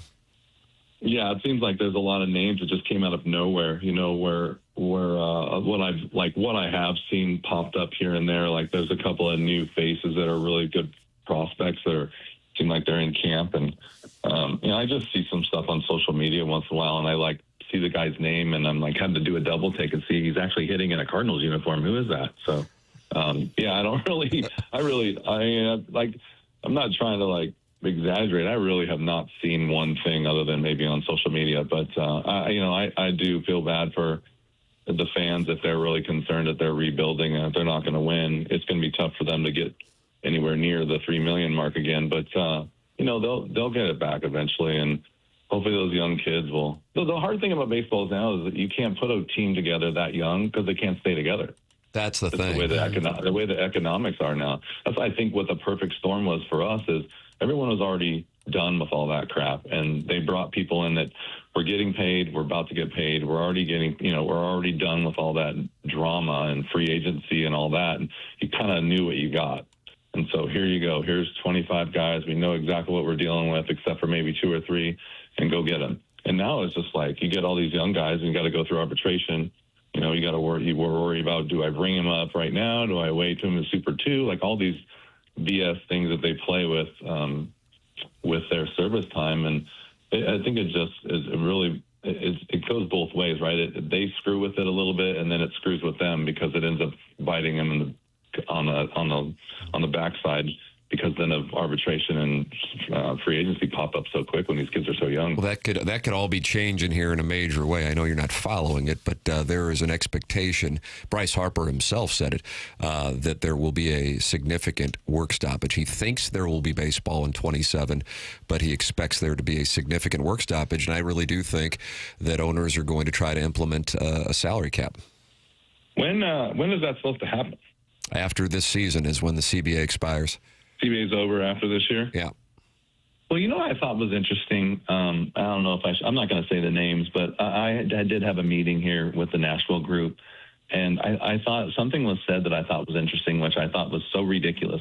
And the ownership, or Major League Baseball in general, said to the group here, to one of the guys that was in charge, I don't know if we're going to do anything with expansion until after the CBA expires. And they think that they're kind of holding that maybe hostage in the wings or over the player's head. And I thought to myself, players don't give a shit about expansion. Oh, there's that S word again. I'll sit down with my kids and explain it. Well, it's funny that you bring that up, because just yesterday, Doug Martin brought up the idea that adding 2 teams could be a carrot that they hold out there for the Players Association, because now you're adding however many more major league jobs. But the players themselves don't care about that. It might mean, more jobs, more revenue, but nobody playing today is thinking about that. Nobody cares if Nashville and Salt Lake City get a team. Maybe the guys in the minor leagues do, but that's what I'm saying. The guys in the big leagues don't care. They want to get this thing resolved so they can keep playing and get paid and move on, which, you know, like it's sad is like I had to be taught my rookie year. We went on strike and those guys said, hey, this is what we're doing for your benefit. We're losing a lot more than you're losing, but we're doing this for you. So one day you'll be able to do this for that, for the people younger. Let's just hope this younger generation understands that. So that's what I feel like is really at the core of this whole issue. And you said it right there, because that was the 94-95 work stoppage, perhaps the most famous of our lifetimes anyway. And that is the one where guys were told, you can't be the generation that gives in on the salary cap. And I feel like that is essentially what this is all about. And I am of the opinion, Jim, that the owners are going to go, we are willing to blow this thing up until we get a salary cap. And I think that's what this thing's going to be about when it gets going here later in 2026. I mean, do you really think that they're losing money? Well, there's only one team that's publicly traded as far as an ownership group goes, and that's the Atlanta Braves. As far as year-to-year P&Ls, I don't know, but you certainly see the increase in value on franchises when they're moved. So why are we spending so much money if we're so worried about a salary cap? So why aren't we saying, hey, from years past, in the last 3 years, why is there no like, oh, you know what, we can't afford this, we can't afford that? That's not even in the public right now. They're just signing guys with the most ridiculous amounts of money for guys that are mid-level players I've ever seen in my entire life. Well, the issue is one franchise in particular is doing it and winning, and then you also do have a handful of others that are doing it, but then you got about 15 teams right now that are at camp that know deep down they have no chance to win, and they also never have a chance to participate in free agency. And then you point to the NFL and NBA and NHL, and you go, it's working over there. So now you have a rare spot in a work stoppage where fans are starting to side with ownership because they'd like to see a cap. Yeah, I mean, I get that, and come up with something that's, I mean, if it's but you need a floor as well. That's the contention. You need a floor as well. Be creative. Yeah, exactly. Be creative. Like, come up with something that's going to work, not just we need a salary cap. It obviously does work in basketball. I mean, they have one in basketball. I'm not really sure, because guys are getting paid $60 million a year. There's a lot of wiggle room, it seems, with the NBA cap, if it's your own guy. Is that wiggle with a capital W? Like, wiggle room? Like, you think? But Stephen Curry and those guys are making $60 million a year? That's what Kyle Tucker's going to make for the Dodgers. Yeah. Yeah, I don't even know who that is. He played LA sports. Although I did see, and this blew me away too, and you can correct me if I'm probably wrong, but Dak Prescott makes $60 million a year? Yeah, I think quarterbacks are now all in that 40, 50 million. Didn't he and CeeDee Lamb take a pay cut so they could get under the cap yesterday? Yeah. It's nice. But I think the real issue, Jim, is that the players and owners historically have always been at odds. But I feel like right now in this moment, first things first, the owners in the room are probably at odds. So the Pirates and name another team are not happy with how the Dodgers and Mets do business. So I feel like the owners have to get on the same page before they can sit at the table with the players.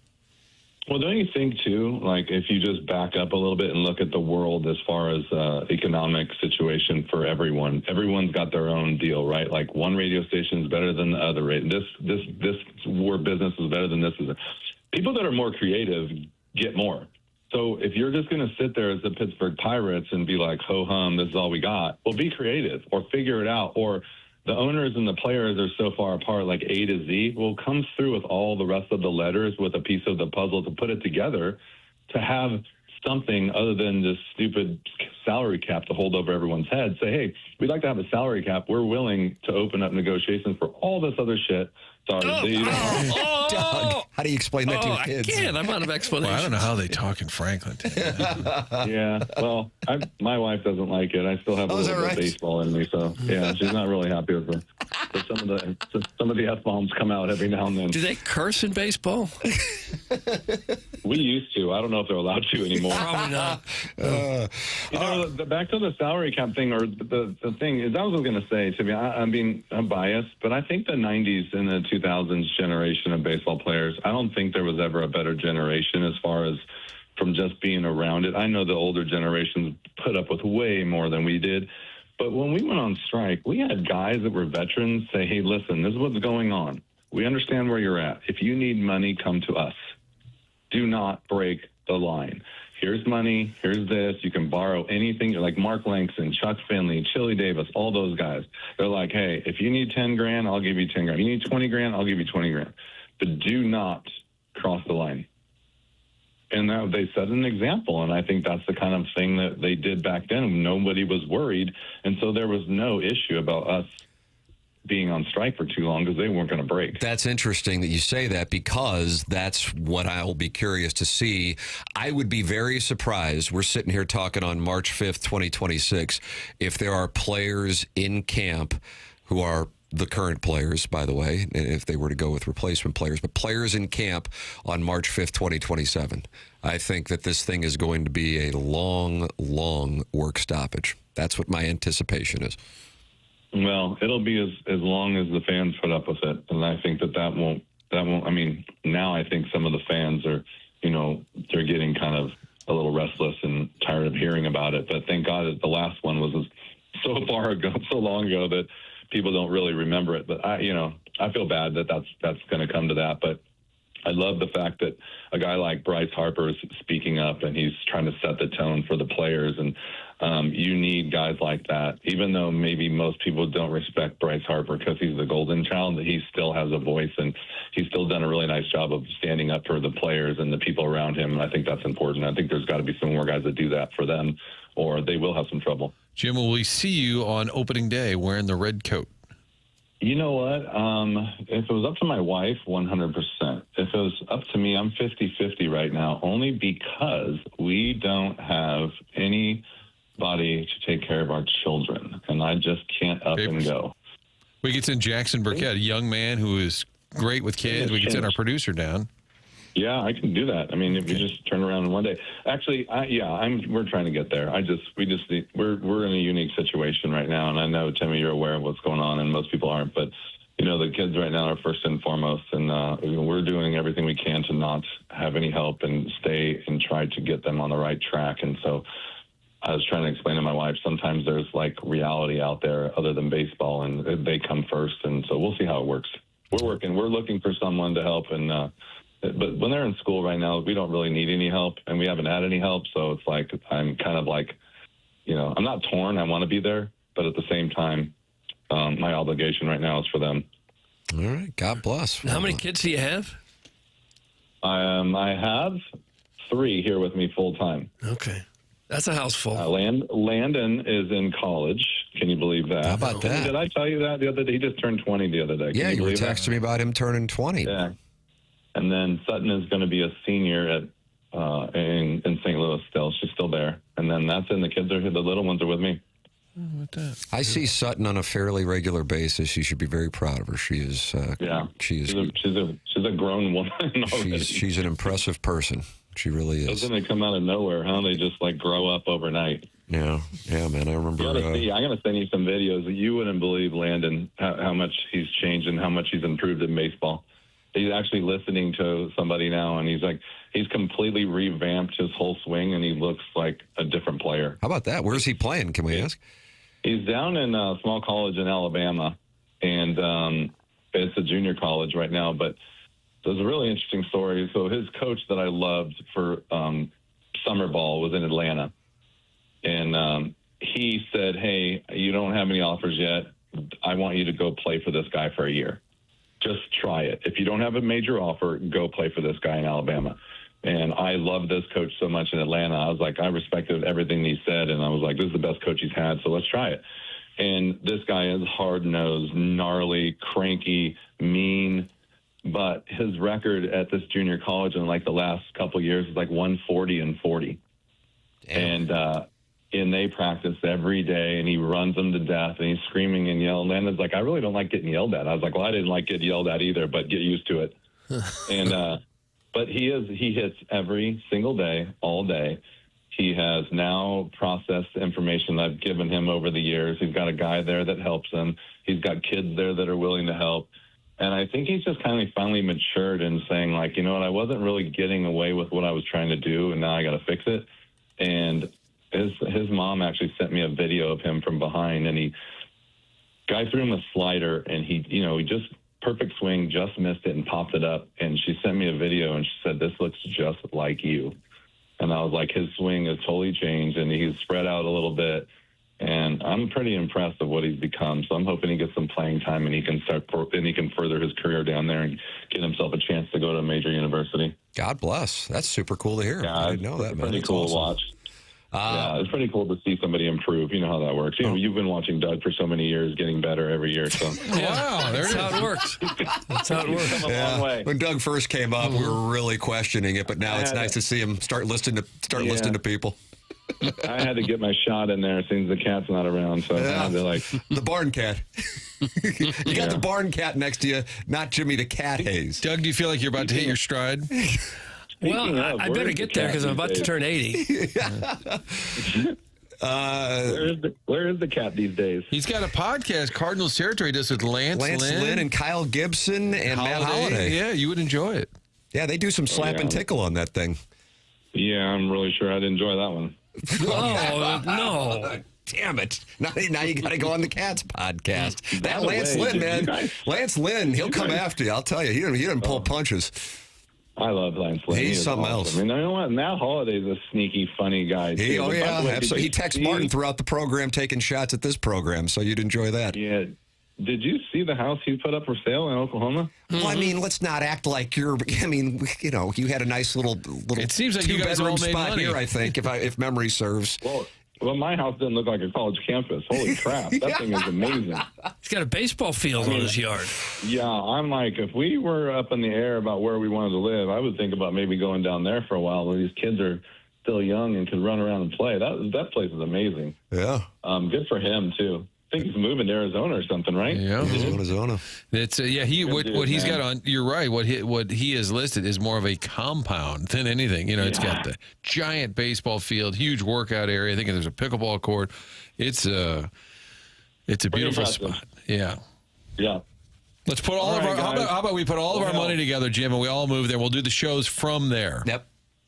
There you go. Well, I think you guys have just lost a lot of money because we have no commercial breaks for the last 45 minutes. That's correct. 42 minutes to be exact. We're going to pay for that. Yeah, we will. Is the timer running? I'm always looking at the clock. Always be cognizant. You know, but I wouldn't change anything. It's like a podcast conversation, and I have enjoyed it. I know the audience has as well. We appreciate the time. You're welcome anytime. And look, we did talk baseball. We didn't really talk baseball. Yeah.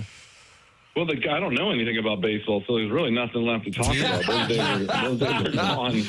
Doug wants to go back into season 2 of The Real Housewives of Orange County, so we'll save that for the next time you're on the show. All right. I wanted to get it in. I guess not. All right, guys. See you, Jim. All right, then. All right. Have We'll a good see day. ya. That's Jim Edmonds with us here on the Callier and Thompson phone lines. Yeah, God bless. Good stuff. Enjoyed the hell out of it. I'm sure we're late. Martin, I feel like you want to say something, and then I just watch you bite your lower lip. I was just saying like an emoji. No, I kind of sensed that we'd be able to kind of weave into baseball. We just had to get there. You know, we just eventually would be able to talk some baseball. Yeah. Your thoughts are welcome on it. 314-399-9646, Air Comfort Service text inbox. You can email in the morning after at InsideSTL.com. Big prize, Schaefer Door Company, SCHAEFER, door.com. That Jason Gosrow for the Design, Air, Heating, and Cooling Emailer of the Month. SchaeferDoor.com. Call or text 636-782-3608. Any garage door issues you have, it's Schaefer Door. Support the sponsors. You love the show, support the sponsors. It's the only thing that matters. Service all kinds of garage doors for service and new installs with LiftMaster. LiftMaster garage door openers, strong, quiet, and versatile. Jason Gosrow giving away garage doors for the winner of the Emailer of the Month. They also do commercial door work as well. Go to SchaeferDoor.com or call or text 636-782-3608. Schaefer Door is a LiftMaster partner. Ryan Luechtefeld is going to join us. He's of Delmar Mortgage on the Billikens last night. Have you heard back from Strict Nasty Nast? I have not. All right, then So let's it's 6:59 Seattle time. It's time for him to. Let's wake up. Let's go. Let's call the hotel and have somebody come in there. Let's go. All right, so that's what's coming up. Luechtefeld, Strickland, Design, Air, Heating, and Cooling email of the day. It's TMA 101 ESPN.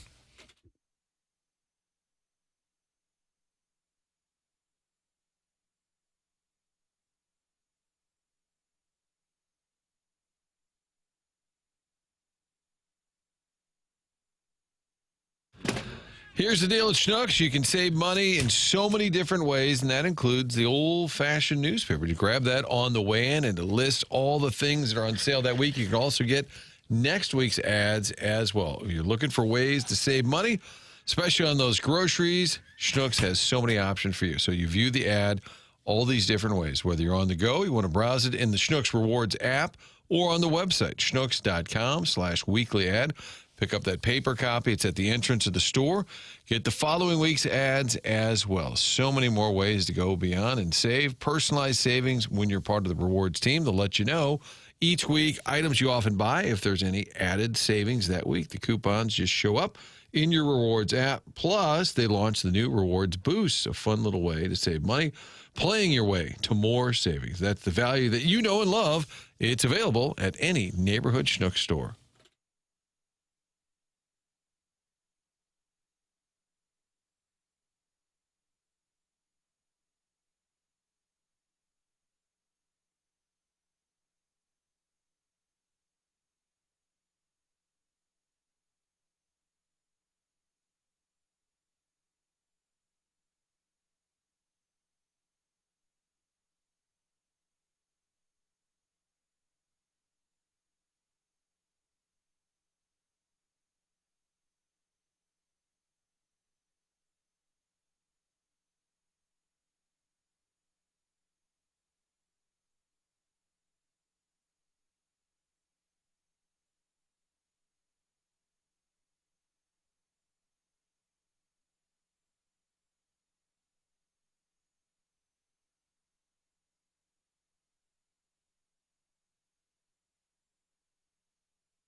the morning after 101 ESPN. Tim McKernan, Doug Vaughn, Martin Kilcoyne with you live from the Stiefel studios. Jackson Burkett on the ones and twos. Chairman Kurt filtering emails and phone calls on the Callier and Thompson phone lines. We have that design, air, heating, and cooling email of the day coming up at 9:45 on our Polos Plus dossier. Big program already here. Chris Pronger just demanded that Martin call him at about 7:55 on this Blues trade deadline. I feel like we were bullied? A little bit. A little cuck. Well, we want to talk hockey, and Pronger's like, sure, let's do it. Call me. Strick, I can't get a hold of him. Still sleeping. He's probably live in Saskatchewan right now, like doing a couple hits. So Andy Strickland will join us at some point on the trade deadline. Jim Edmonds said, let's not talk baseball. But then he kind of talked baseball, but said he doesn't know who people are. But it was a good conversation with Jim Edmonds. I would recommend podcasting that on the Schaefer Door Company podcast app. So there's essentially your entire 8 o'clock hour. Talked about college basketball and the Billikens with the win senior night last night. They cut down the nets.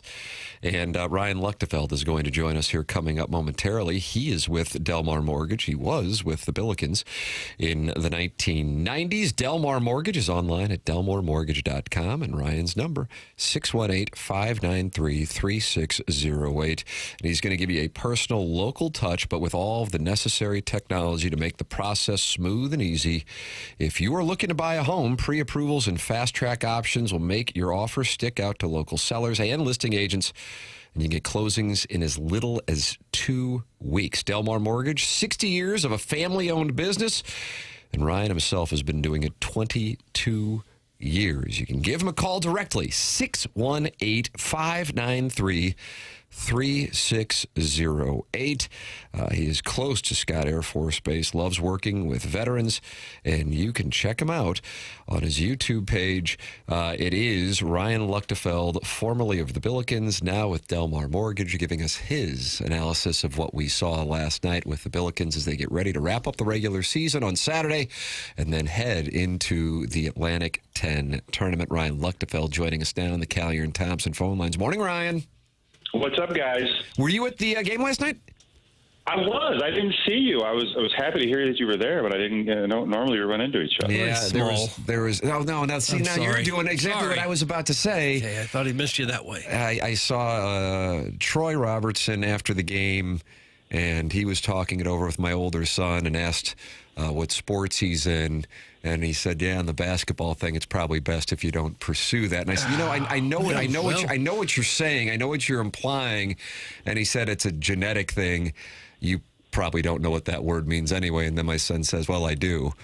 And so that was a real. You had this high of the senior night speeches, and then all of a sudden, Troy Robertson ruined my child's dreams by right there. By flaunting his St. Charles education? Yeah. He was throwing that in your face? That's exactly what it was. Yeah, it was very unfortunate. Yep.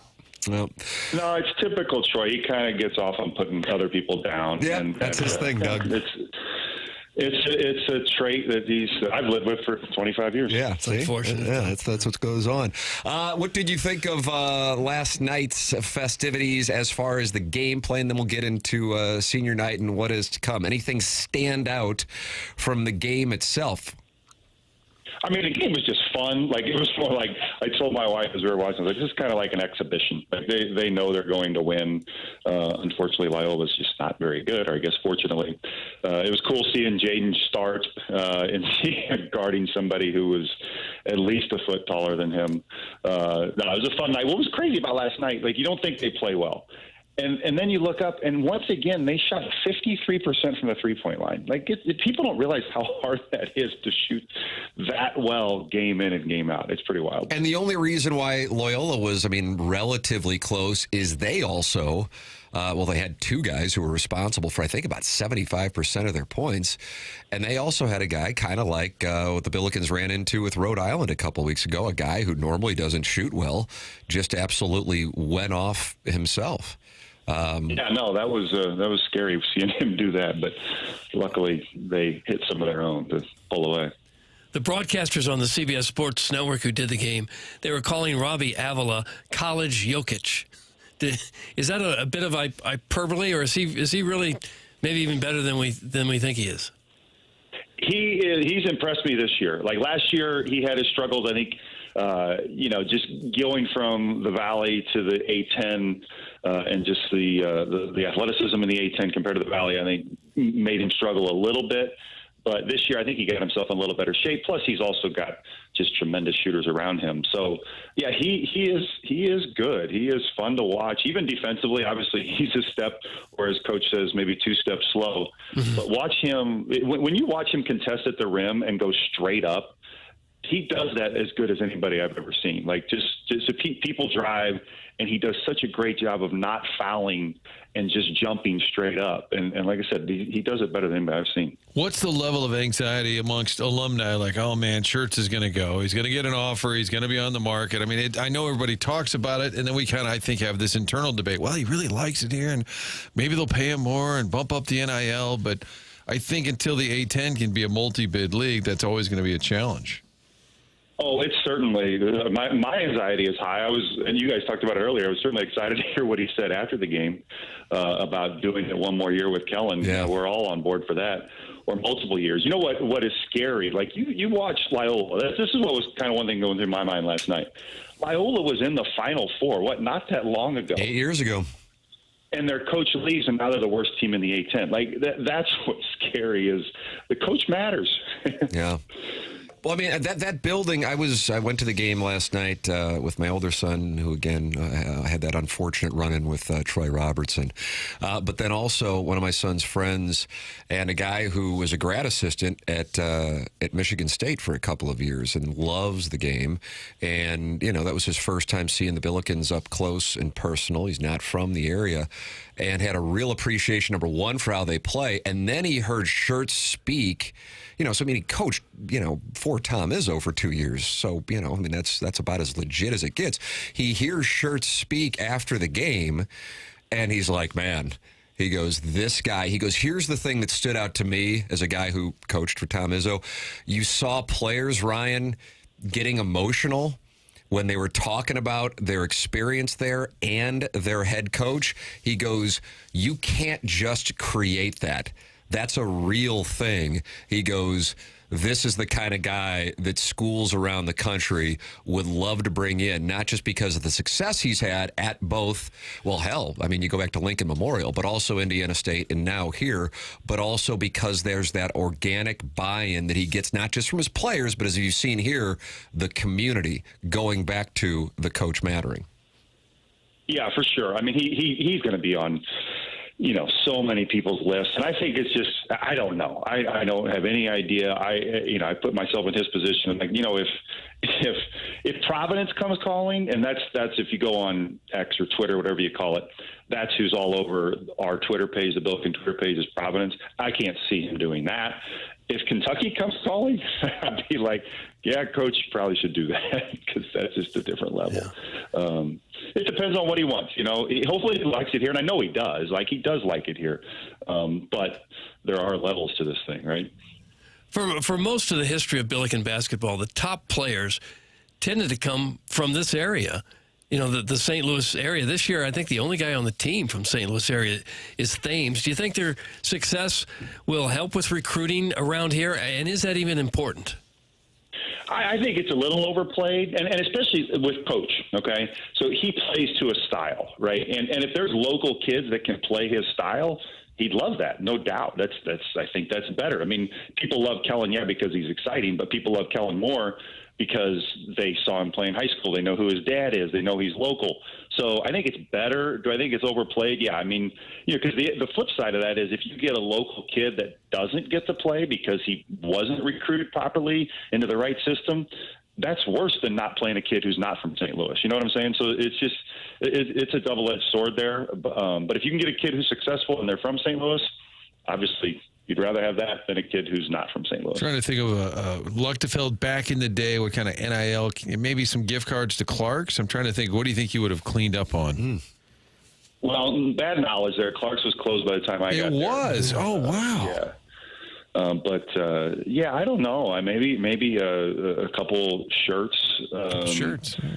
I don't know why I said that. That really is kind of stupid. But we all have to have a shirt on.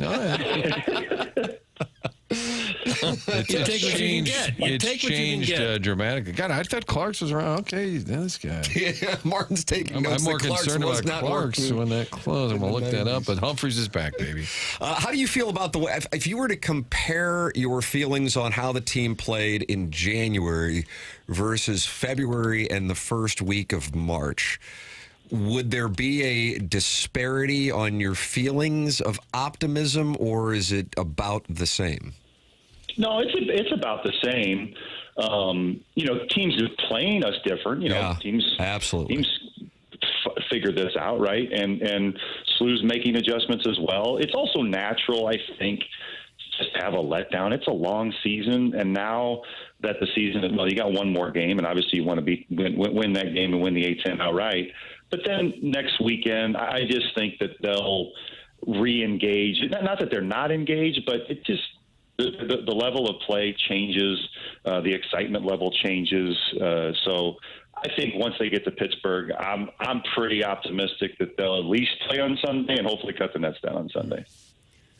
You think they have a team that has a shot to make some trouble for people in the tournament? NCAA tournament, that is?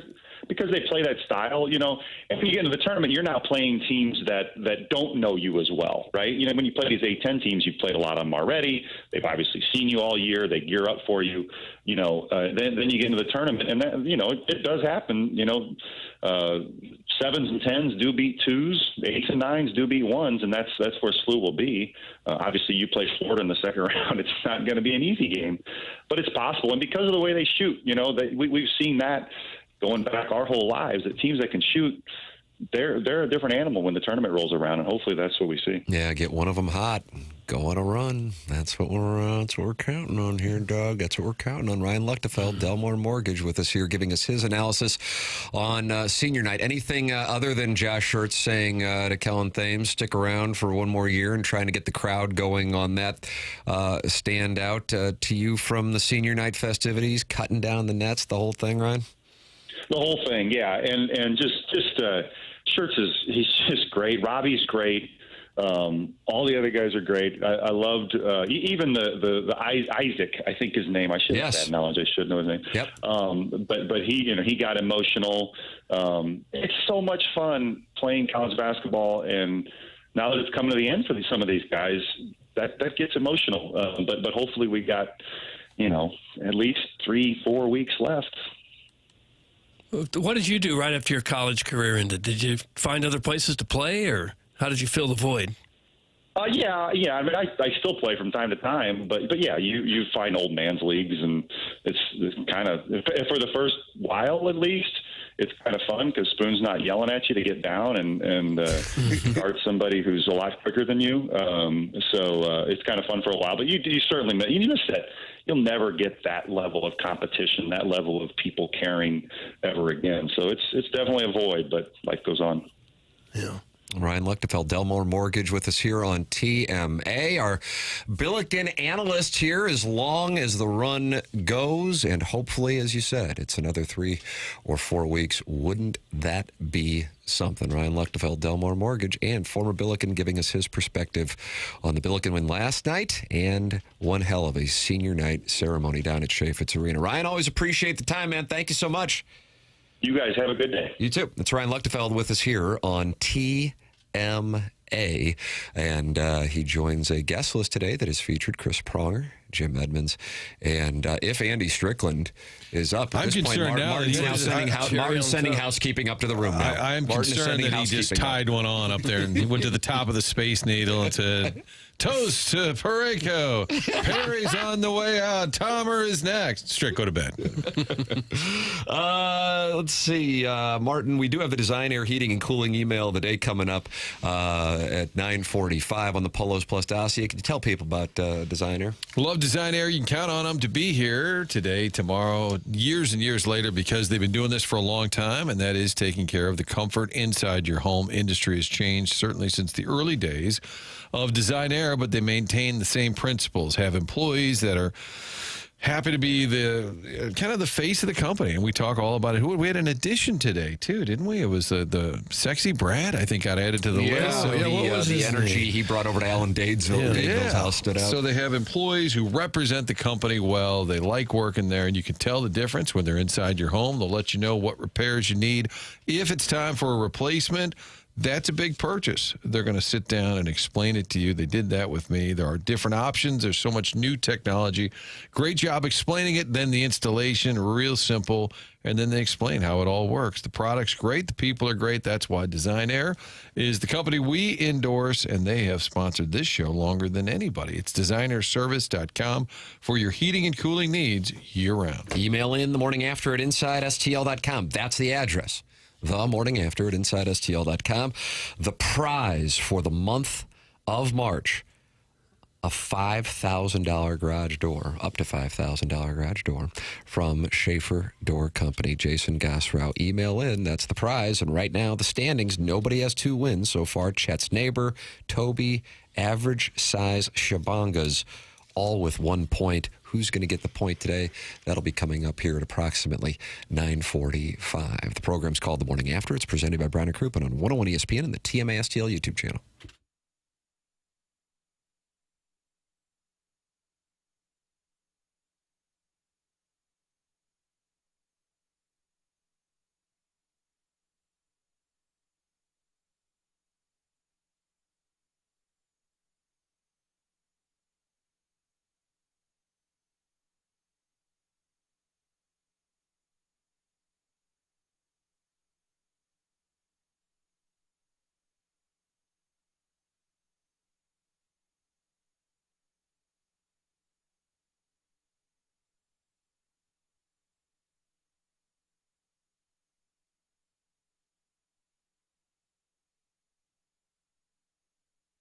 Roof Restore is a local company that is online at notanewroof.com and wants to remind you we had lightning, we had thunder yesterday.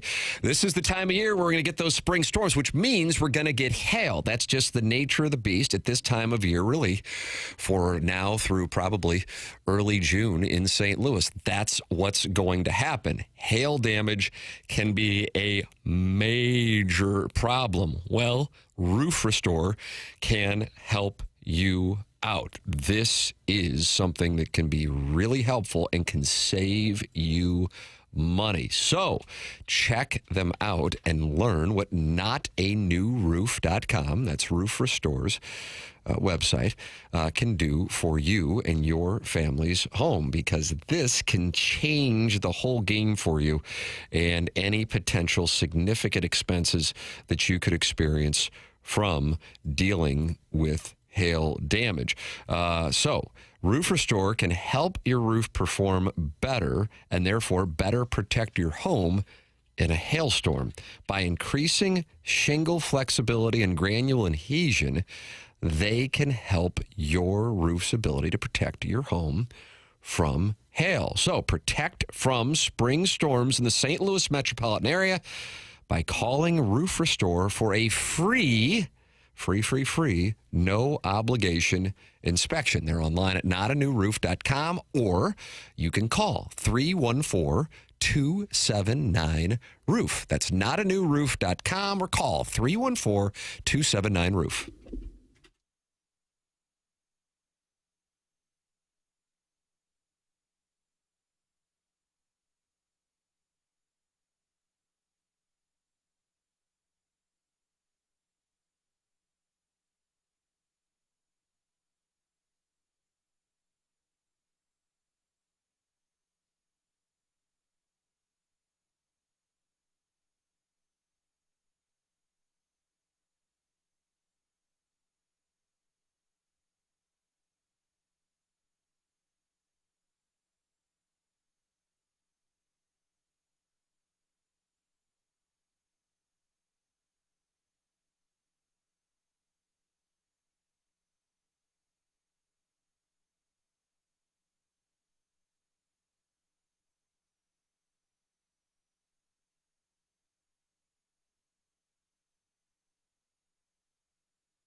This is Jackson with a Sports Center update brought to you by Saliga Heating and Cooling. The Thunder defeat the Knicks last night, 103-100. Shea Gilgeous-Alexander with 26 points, 8 assists. That was our Sports Center update brought to you by Saliga Heating and Cooling, a Daikin heating and air conditioning dealer.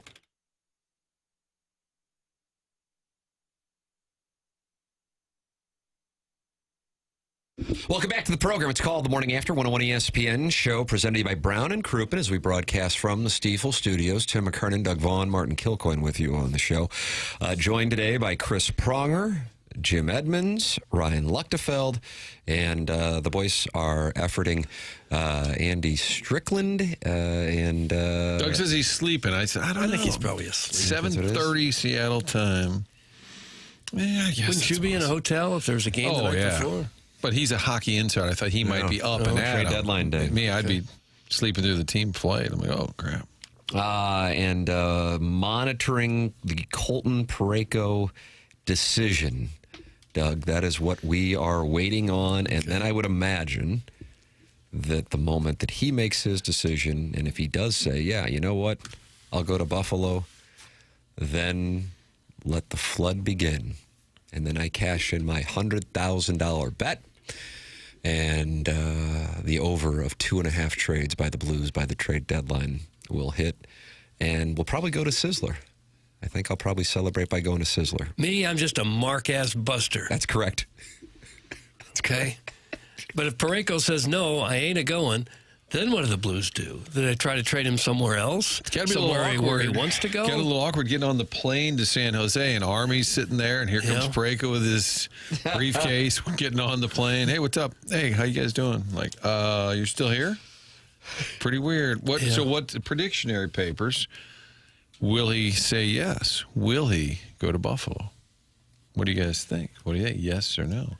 Papers doesn't care. He just waved me. He literally waved me. I thought you were asking me. No, I thought you were asking. Not your You opinion. made it clear that you were asking the Deus there at the end. I thought you were asking me. I was like, okay, well, you're kind of this guy's a Banny Rooster over the Oklahoma game. You're kind of the administrator. You know, you're the one who cleans up all the S-bombs that Edmonds drops. That is true. I'm asking more or less, is that a good predictionary? What do you think? An immediate emergency predictionary. Okay. Will Parayko accept the trade? I'm going to say yes. I'll say yes also.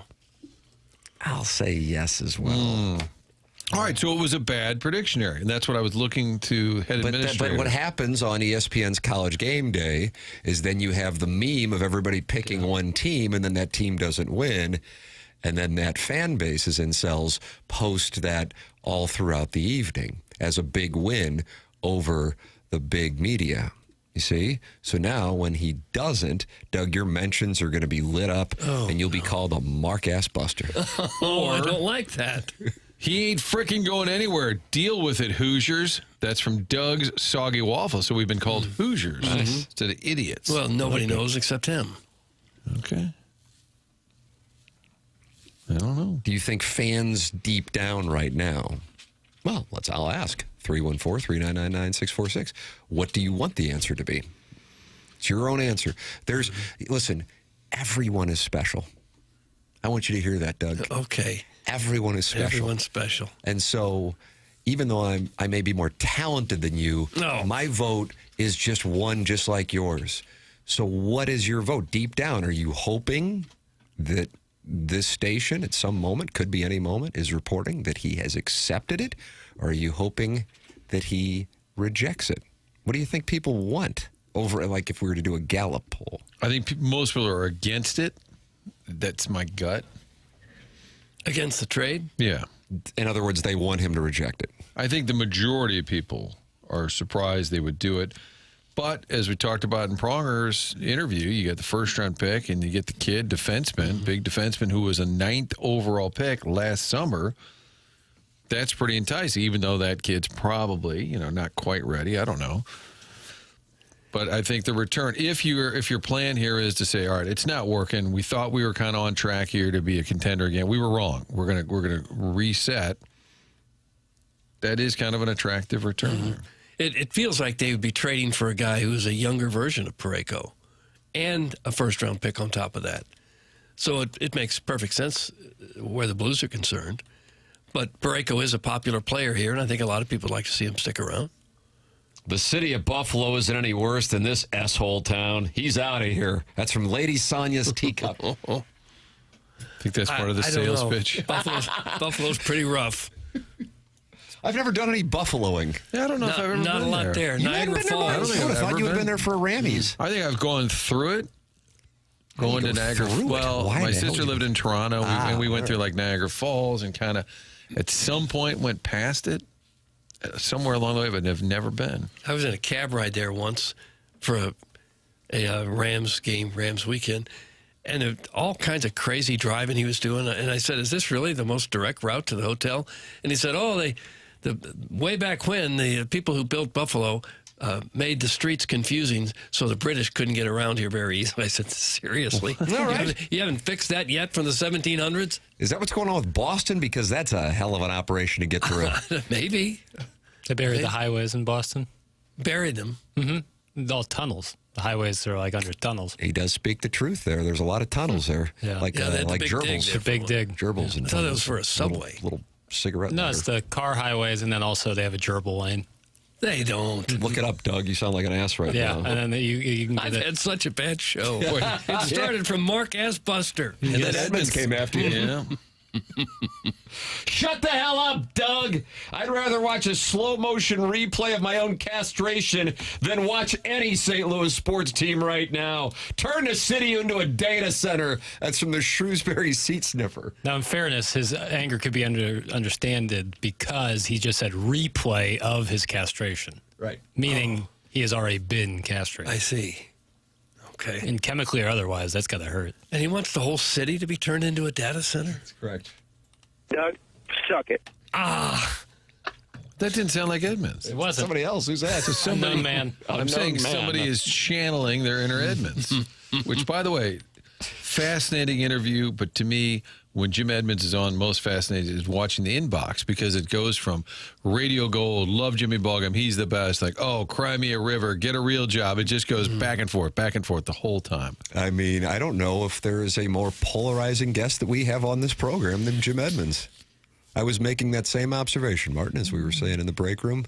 I mean, the texts were coming in. I will say this. I would say about 75%, though, were like, this is a great effing interview. Because the interviews are usually the best when you got somebody who doesn't really give a damn, and he clearly doesn't really give a damn, you know? Well, I don't know what there is to hate. I don't know why you wouldn't like him. I mean, he's a fantastic player here. Borderline Hall of Fame, maybe future Hall of Fame player here. Nice guy. Well, you didn't like him on the Real Housewives of Orange County? Get over it. The top goes down and the bottom goes up. You know what I mean? Yeah, I think when somebody's made multi-million dollars and then they complain about, hey, my coffee's not hot, things like that tend to trigger people. If you complain and you've had a pretty good life by all appearances, that triggers people. And Jimmy, I think it's hilarious when he's like, what do I have to do? I have to cut the lawn today? Oh, my God. That just kind of gets under people's nerves. I think it's hilarious. I think really, honestly, Jackson, what do you think I'm about to say? Class envy. I think that I don't think so. I don't think so on that. He speaks so in such a cavalier attitude about stuff that is like 99.9% of people would never have access to. There's certainly that, but I think that might have been a distaste for him a decade or two decades ago. That played into it, and then now there's because of gossip magazines, people. Right. But at the same time, our holds. This is like what I talk about on QFTA. Like for me to be irritated with people speculating or thinking they know things about what goes on with our business on this show. That's what we have done on this show for 20 years. So it would be quite hypocritical to get mad when people say things about the show that I know aren't true. But a lot of things that have been said about Jim's personal life that people believe are not true. Now, I happen to know them because I have a friendship with him. But that is one of the things that runs in the text inbox all the time. Mm-hmm. But, you know, I mean, at the same time, what am I going to... people don't know that that it's not true. They read it, and so they think it's true. You were talking about something like that yesterday. Oh, my mom and the Facebook thing the other day. Because people of that I forgot to ask him about that. That's right. He has a $10 million gig that he's got. Jim Edmonds gets $10 million gig to be the hitting coach for the Cardinals. That was on Facebook. Because if you grew up in the 50s and 60s, what you did read, at least at the time, you believed was true. And you don't realize now that that isn't it. So it's more likely not to be true nowadays. So, I mean, I don't know what else to say, because then I'm getting really into the weeds. But whatever. Well, one guy that everybody loves is Mark Milton. Yeah, he was at that Billiken game last night. Well, he's all of them, I think. Unless maybe the IRS, they don't like him when Mark Milton goes up toe-to-toe against him in a tax case. Mark Milton is a guy that you need on your side if you have any kind of IRS problems. Maybe you've got unfiled tax returns, tax liens, bank levies, wage garnishments. Maybe you're even facing IRS criminal investigation. These are serious problems, and you need a top lawyer on your side, and that would be, of course, Mark Milton. His website is stltaxlawyer.com. Mark Milton and stltaxlawyer.com provide a local and holistic approach to tax resolution. He started his legal career with the Department of Justice Tax Division in Washington, where he represented the IRS in tax cases around the country and even received DOJ's Outstanding Trial Attorney Award. This guy is simply one of the best in the entire United States at what he does, and now he's right here in St. Louis helping individuals and small businesses solve their tax problems against the godforsaken tax man. Any kind of IRS issues at all, you contact Mark Milton at stltaxlawyer.com today. You'll be saying, I'm not guilty, I'm with Milty. Remember, the choice of a lawyer is an important decision and should not be based solely on advertisements. We'll have the Design, Air, Heating, and Cooling email today coming up next here on TMA 101 ESPN.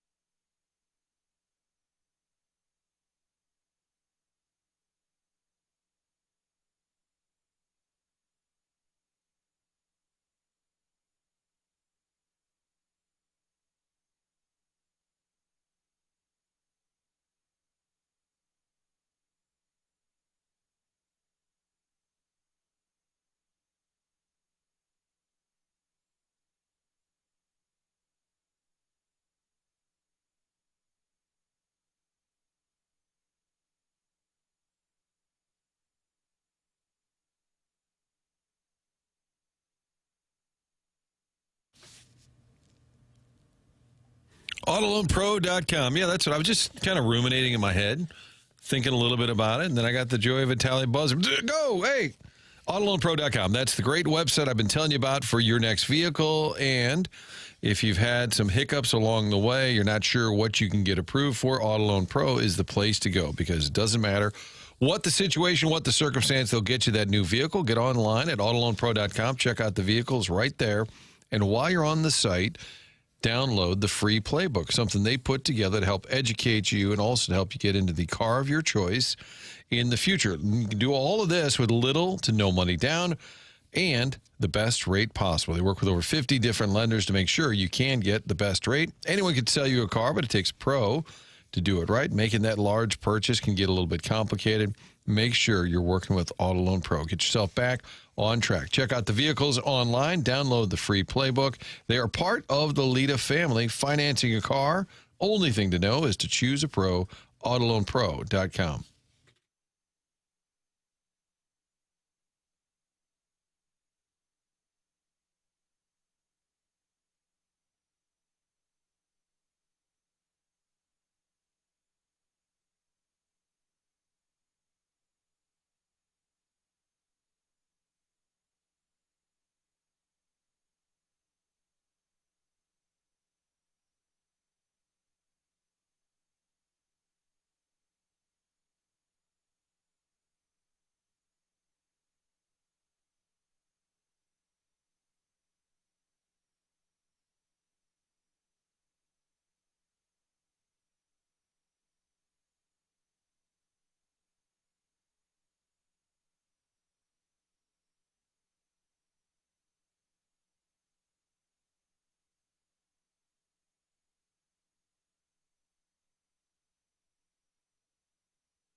All right, Doug, I'm going to be as honest as I can with you. Okay. Everybody else, I'm just going to lie to. Yeah. We did, what did we do, a 45-minute interview with Edmonds? Had Pronger on for about 20. Luechtefeld on for about 17. We're thinking we're going to get Jeremy Rutherford in the 10 o'clock hour, and we've got the design, air, heating, and cooling email of the day. Point is, we're behind on the break, so we're going to do a very quick segment, and then we're going to do the design, air, heating, and cooling email of the day so we can catch up. That's next here on TMA 101 ESPN.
Jackson, you're having a big day with the remixes. Thank you. Yeah. This is my favorite of Doug. This is the favorite? Yeah, when Doug hits the post, now it's special. The program's called The Morning After. It's presented by Brown and Crouppen. We are in the Mark Hanna Evergreen Wealth Strategies 9 o'clock hour. Already joined. Major recommendation for podcasting today. Chris Pronger on the Blues and the trade deadline. Colton Parayko's decision, which as of this moment has not been made. And if it has, it hasn't been announced. We are scheduled to have Jeremy Rutherford join us. He is flying from Seattle to San Jose. When he lands, he's going to call us. That's coming up in the 10 o'clock hour. So Chris Pronger, Jim Edmonds for a wide-ranging conversation. You like when the conversations are called wide-ranging? Yeah, sure, yeah. And that was about 42 minutes of Jimmy Baseball. Go back and listen. No, you can't call him Jimmy Baseball anymore. Oh, that's right. He established that early on. Jim Edmonds, do not call me Baseball. And then Ryan Luechtefeld on the Billikens win. And they dropped to 31 in the Ken Palm. You beat Loyola, but you're penalized in the Ken Palm for the record.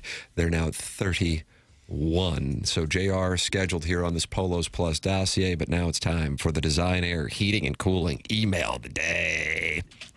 You guys, it's time I come clean about a serious problem I developed living off South Providence Road in the early 2010s. It's called late night eating. I started seeing this gal I met at church, and she was turned off by my desires to order Jimmy John's at midnight on a Tuesday. No, well. So she recently hit me with a, quote, break. I know what you're thinking, but it's not as graphic. I've never implemented Braunschweiger or pastrami into the lovemaking routine, though I thought it could make a nice addition if she'll let me. Truthfully, it's gotten so bad I recently started going to self-help groups. Overeaters, I believe the breakaway group was called, and I promptly attended, hugging and crying to a gentleman with at least B cups and zero hope of slenderness. When it came time for me to check in, the entire room looked at me like I was about to get a quarter pounder with cheese and go to town. I says to the group, I says, relax, it's just circus peanuts, the orange ones. Oh, I hate those. Oh, those are horrible. Horrible for you or taste horrible? All that. I don't know.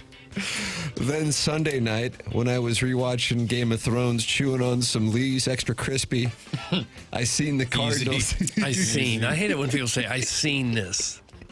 I seen the Cardinals have deal of a lifetime. Gone are the days where I'll have to sneak in turkey sandwiches and McDoubles in my cargo shorts I bought from Old Navy. I turned a real corner just the last couple weeks. Are the Cardinals enabling my fatdom? Tim, can you help me? Or Doug? You look good for your age. I'd like to just get down to a 44 size waist maybe by opening day. Down to a 44? Humbly, that's Stan from Hazelwood, so I went to DeSmet. Humbly. Stan from Hazelwood, so I went to DeSmet. Who sits down and writes that? Stan. From Hazelwood. Morning. Doug, as I listened to the podcast yesterday on my drive home, I was thrilled to hear a little chuckle, and you say I didn't mind it when Tim read my joke yesterday.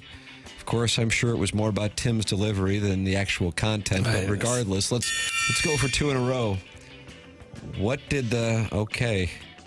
Doug, this... you can't read it. Well, it's just specific to an ethnic group, and anytime I see that pop up as I'm just reading these for the first time, it gives me pause, Martin, as I say, maybe we shouldn't blow up our careers. I think maybe the Irish are the only jokes you can make now. Because I'm a Mick? Well, I don't so, like, know, if I see a Presbyterian joke, I go, hey, Doug, check out the email. Or if I see a Jewish joke, I'll go, hey, Jackson, you in the mood for some Jewish humor? I think the Presbyterians are fair game, too. All right. Yeah. Yeah, we don't have much of a lobby. The fats are always a good target. All right. Yeah, you can go after the fats. The fats. So you just dropped him. Yeah, I'm just dropped him. On the side of caution. And that got through the filter. Okay. Gosh. How bad are the ones that get through the filter? I'm going to be honest, with this kind of prize on the line, I'm really disappointed in the people today. Wow. Scolding from Chairman Kurt. Fill my hole with that spicy brown gravy. But this one's okay. But this one's fine. Spicy brown gravy, boy, he whispered in my ear as he methodically pulled out the Johnny Sins Guy Brader. What is that? I'll tell you what it is. It's the leader in the clubhouse. Oh, Very good. To allow my gerbil Manny to get a bit of fresh air. gerbils don't need fresh air. What about a name? Manny This got through. This was fine. Sure, this is fine. Let's make good radio. How about an email that says, hey, guys, I think Parayko should go and maybe get a new start with the Sabres. Also, really enjoyed that Pronger visit. Thanks so much. Yeah, That's I'd vote Bill for that. and Baldwin. I'd vote for that. That's how you can get a new garage door? Yes. Just sending that in. Manny eats a McGriddle. Extra cheese. Add mac sauce, if you please. XL Diet Coke to wash it down for that morning boost of energy that will keep you feeling great and spry all day, Doug. I siphoned a bit of DNA from his gape shank. Think about it, Doug. With love, we can't get too detailed, but we can say he prefers to be treated like a dog and also a turlet. No. Gosh. And Manny, the gerbil, needs some fresh air? Is that what he said? Yeah. Did I hear that right? No, you nailed it. Yeah, he removed the Johnny Sins vibrator. Who was that? Let me reread the name again. We can't get too detailed, but we can say that he prefers to be treated like a dog and also a turlet. That's his That's name. the emailer's name. Correct. We can't get too detailed. I'm going to cut it at that. I don't want to alert anybody, but both our bosses are sitting outside the studio. I wonder why. This is the end. This is the end. Oh, they're staring. I guess it is over. Look at it. That's on the YouTube. Like Earl Weaver. That was. I was like, there was an Earl Weaver baseball game in the 1980s, and the highlight was this little, like, 3-pixel Earl Weaver would come out and just yell at the umpire and get tossed. Yeah, it's the only reason you played the game. Squint real hard. Doug, this is when we separate into a different show. Oh, I've been against this from the start. What'd you think of the Billikens' ability to rebound last night? Well, Blues and Sharks should be a fun one tomorrow, eh? So, can we get back to the first hour of the show and the auditory gem that Doug dropped? I'm referring, of course, to Doug's sassy and sour resting bitch face. Sadly, it did not get the analysis or praise it deserved. Doug, your RBF is truly appreciated in this world of smiles and gentle head nods. Anyone can manifest a smile for a stranger on the street or the barista at Starbucks, but no, not you, sir. You let rest real hard. Your feelings are all those around are plastered unapologetically right there, the proverbial F off that we all love. Is it kind? No. Are you scaring people in public? Yes. Does it make it hard to watch the show on YouTube? You bet. But I wouldn't trade you or your bubbly, resting bitch face for anything in the world. Kind words. For all those who are mad, offended, or put off by your sparkling personality, suck it. Doug, you say it loud and you say it proud. Bitch, please. That's from Bro Fallon. Bitch, please. Bro Fallon. Sup, boys?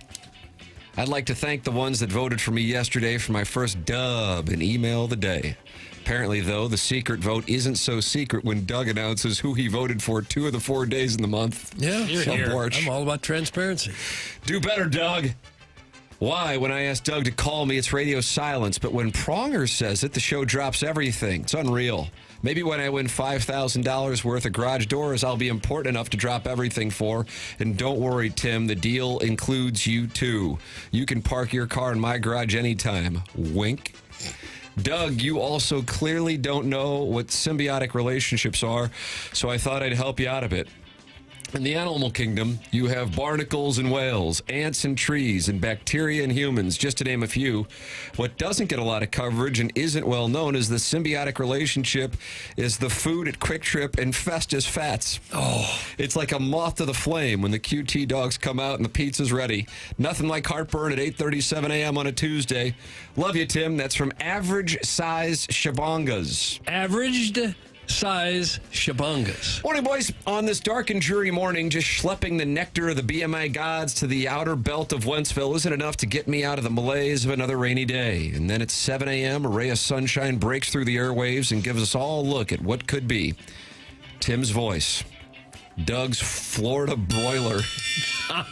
Picked up a boiler down in Florida. Can it happen that quick? It can for me, yeah. I'm small bone, Martin. Mine was over time.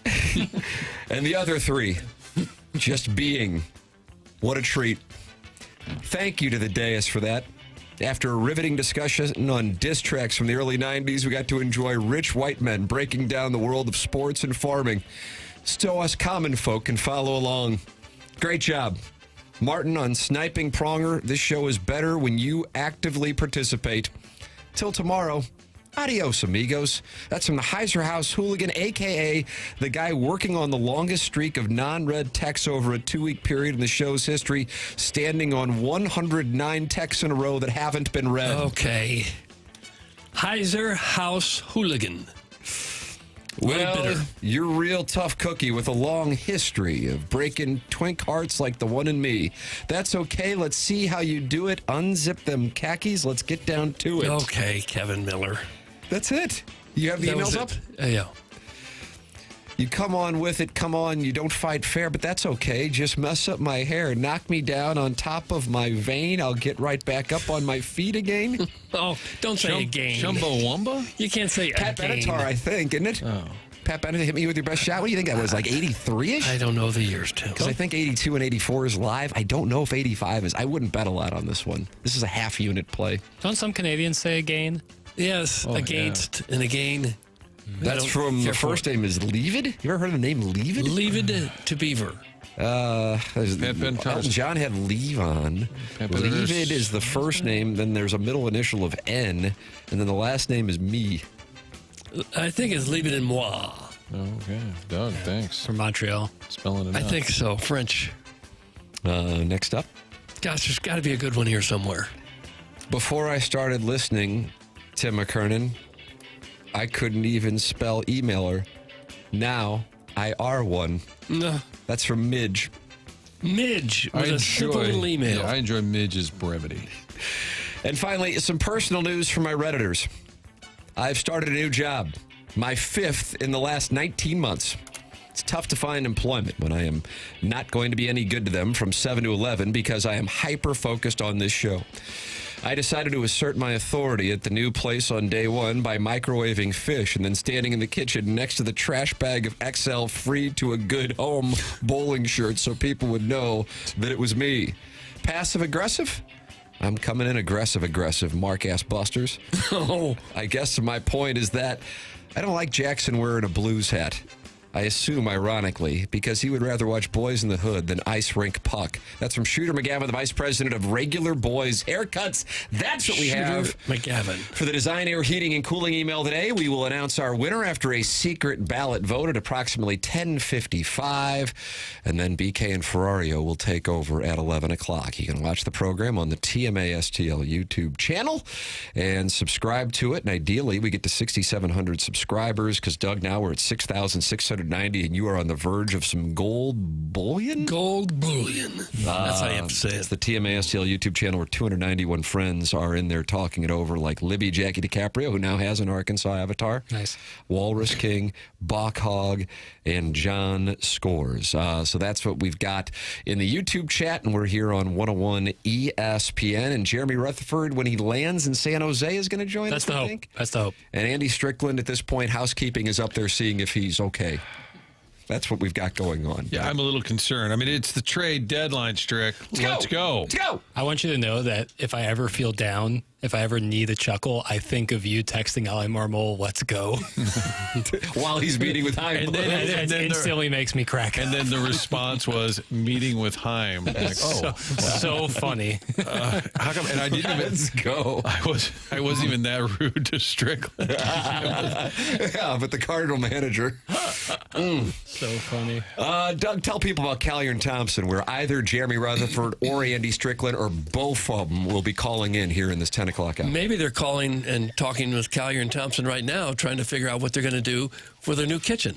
That's what a lot of people ought to be doing. One thing you have to keep in mind, if you're thinking about moving someday, don't wait until you're ready to move to fix up your house, because then someone else gets to enjoy it. Do it now. It's going to be fine for years to come. Do it now while you can still enjoy it. Callier & Thompson is your go-to source for every design consideration. They carry the best cabinets and appliances and countertops in the business. When Callier & Thompson walks away from your job, you're going to be super happy and have a remodel that lasts a lifetime. You got to check out their website at CallierandThompson.com. Look at some of the before and after pictures of the fantastic work that they have done. They say about 65% 85% of their business is from repeat customers and referrals. And doing an update on your home is a great investment in your house. You'll be so happy that you did. Collier & Thompson's been working on St. Louis homes since the 1950s. That's how good they are. They just do absolutely fantastic work.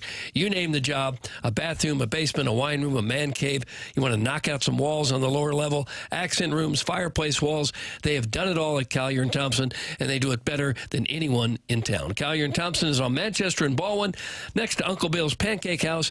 Come home to quality online at collierandthompson.com. Already on the Collier & Thompson phone lines today, Chris Pronger, Jim Edmonds, and Ryan Luechtefeld. We look forward to being joined by Jeremy Rutherford and or Andy Strickland coming up here in this Design Air Heating and Cooling 10 o'clock hour on TMA. It's 101 ESPN.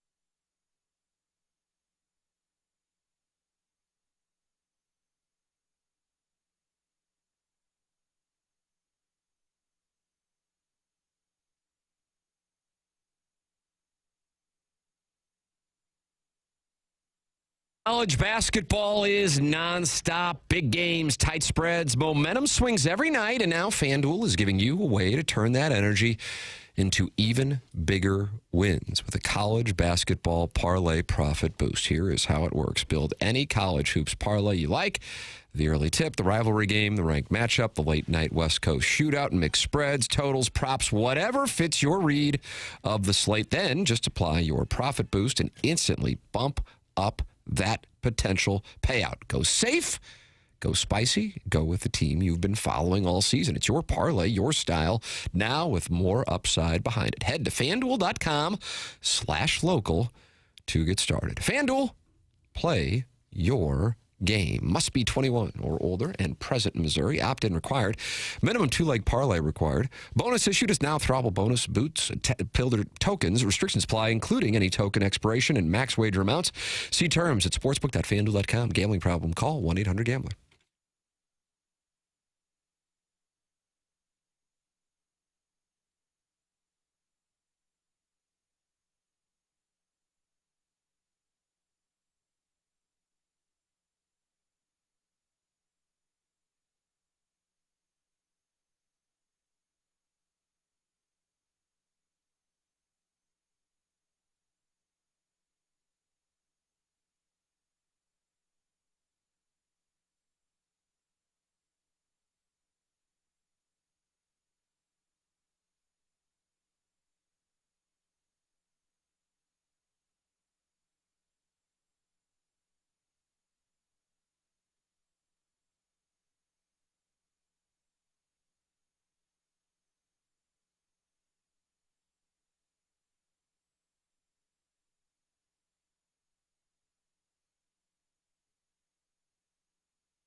This is Jackson with a Sports Center update, and that's brought to you by Universal Windows Direct. Blues win last night, off today, back in action tomorrow as they take on the San Jose Sharks. It's going to be an 8 p.m. pregame, 9 p.m. puck drop right here on 101 ESPN. That was another Sports Center update brought to you by Universal Windows Direct.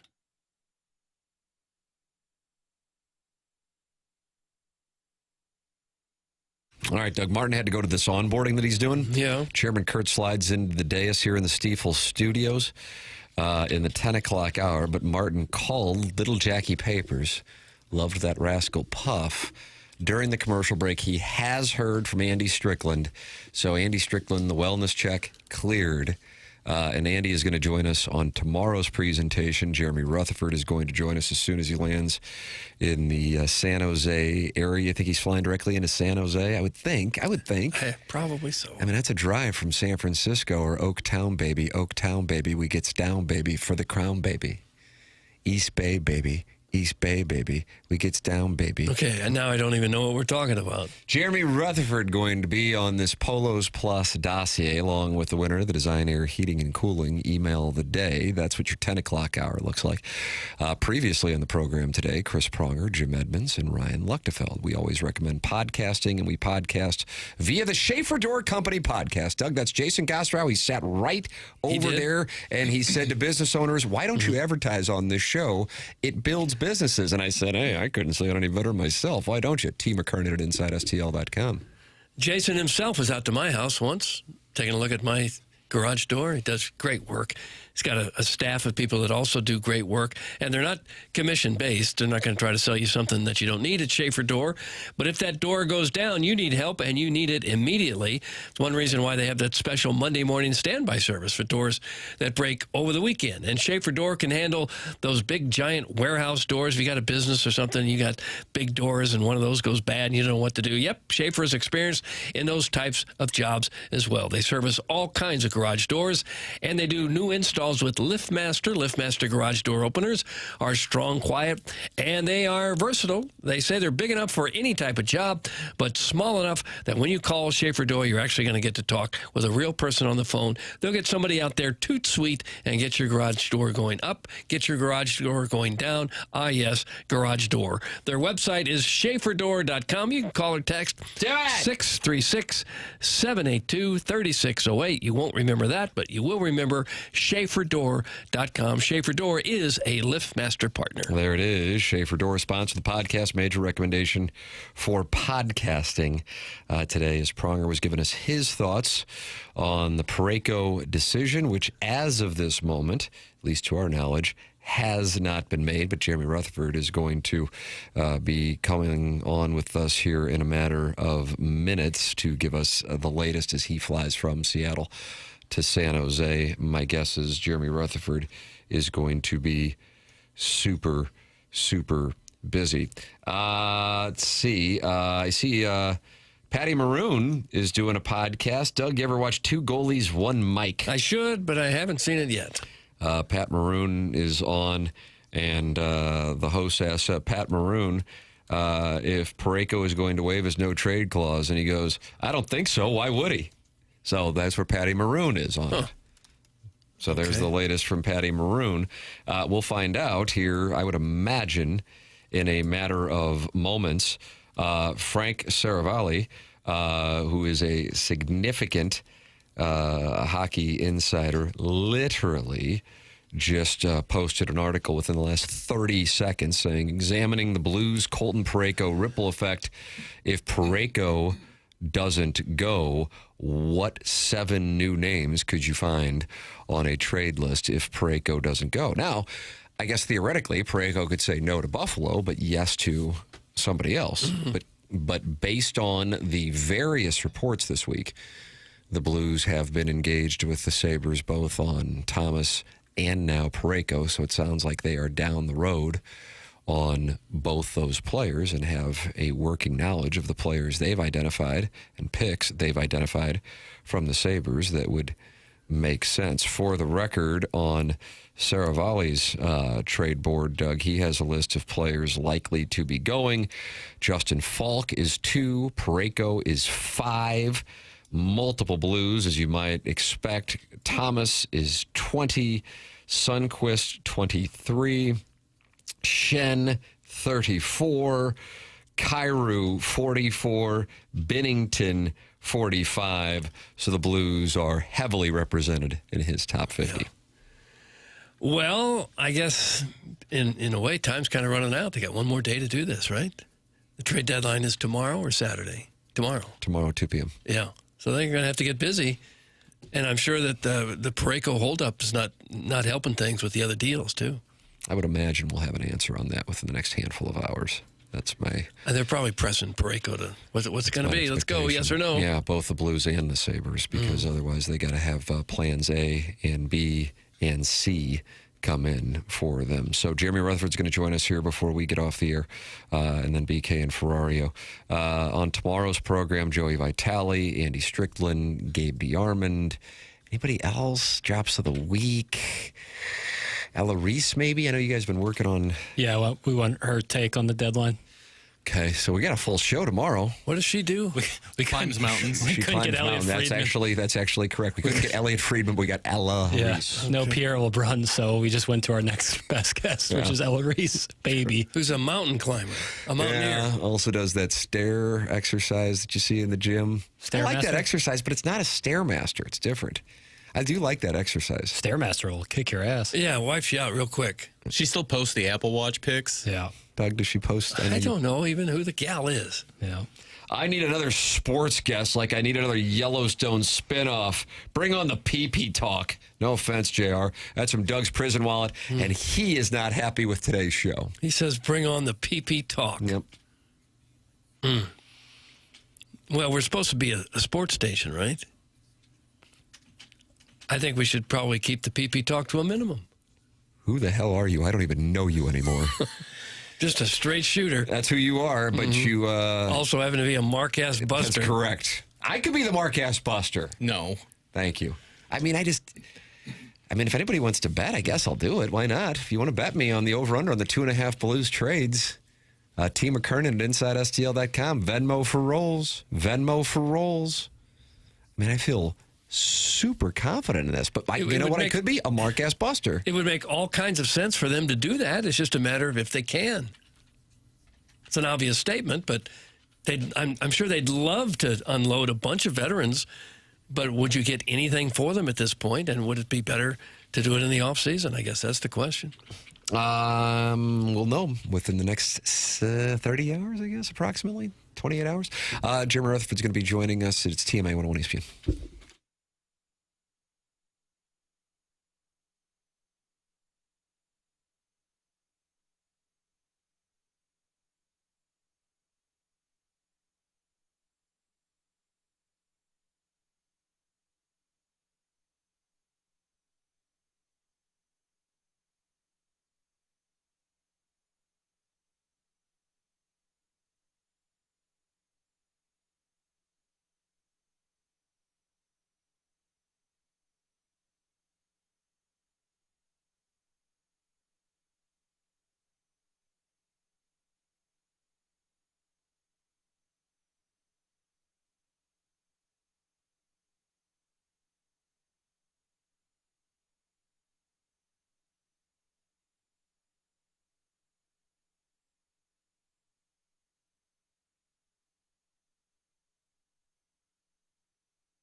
It is the morning after 101 ESPN. Show is presented to you by Brown and Crouppen. We are in the Stiefel studios here. Tim McKernan, Doug Vaughn, Chairman Kurt sliding in while Martin deals with the unfortunate 4-year onboarding process that we just completed ourselves here. And then Jackson Burkett, as he is, I guess, getting Jeremy Rutherford on right now. Doug, sounds like it. Callier and Thompson phone lines. You're welcome to text in 314-399-9646.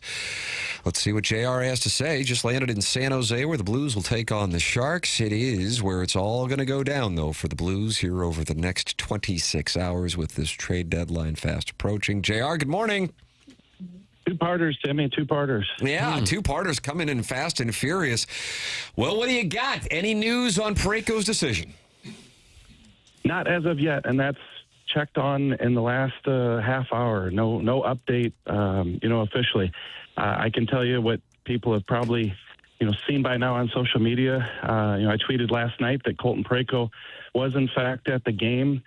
He did walk out of the locker room after the win over Seattle. I saw him. People might be wondering, why didn't you stop him? Why didn't you talk to him? Why didn't you find out what's going on? And this is a situation where, there's rules and regulations post-game. We ask for a couple players and talk to them, and it's not a situation where you can just, run up to a guy, especially a guy who you respect and who's going through a situation like this and, to my knowledge, hasn't reached his decision. So, that's just not a situation to find out. But the team stayed in Seattle last night. They do not have a practice today. They're flying to San Jose. I'm as curious as anybody, who's going to be on that flight in terms of, is Parayko going to make the flight? When they do get here, what's going to happen tomorrow? So the Blues, Doug Armstrong, the management staff, they're all set up here in San Jose. They did not go to Seattle.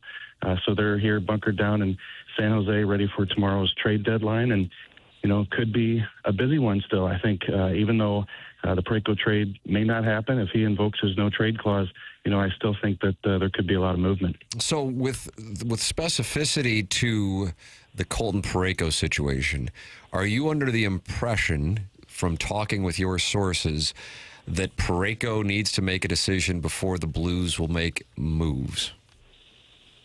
It's a good question. I think it's a complex situation. I think,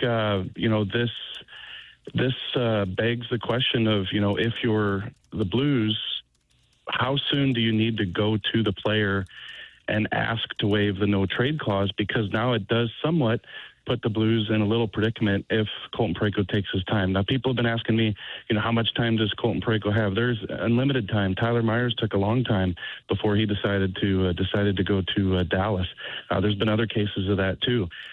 The difference with Parayko is there isn't 2 weeks before the deadline. There's 24 or 36 hours left before the deadline. So if it's going to happen before 2 o'clock tomorrow Central Time, he obviously has to make a decision. And I don't want to. We could find out in 10 minutes that he's decided to go to Buffalo. But I just want to emphasize that I really do thinking that he'll waive his no trade clause and go to Buffalo is premature. Some of the things that you hear, they don't rise to the level of that you can report them, or this is a story worthy of putting in the Athletic, or sometimes even a tweet. But you hear things that, that Parayko maybe isn't keen on the idea of going to Buffalo, or you hear that, he just really feels like he's got the roots established in St. Louis and he's caught off guard and he needs some time to think about this. And I think the longer it goes, it could be a situation where he says, you know what, I've got to make the decision that's best for me. And I think right now that's staying in St. Louis. If you guys come up with another deal in the summer and you want me to go there, whatever you want to do, come to me then. But right here and now, with less than 24 hours before the deadline, I want to stay in St. Louis. So if I'm reading this right, are you saying that you are not expecting him to waive his no trade clause? I'm saying that I don't think it's a guarantee that he's going to waive it. And again, we could find out in 15 minutes if something's announced. But I just think that there's been so much said, written, whether it be goodbyes or pictures or we'll miss you, that type of thing. And I think, like we've seen with Torrey Krug, like we saw with Braden Shen, And like we could see here, I've been in transit this morning coming from Seattle to San Jose, but I've flipped through social media, and I think there's a clip of, one of your good friends, Pat Maroon, and the video. I'm sure Jackson's got it ready to go if he doesn't already. He kind of spells out, that why would Colton Parayko waive his no trade clause when he's got the situation that he does in St. Louis.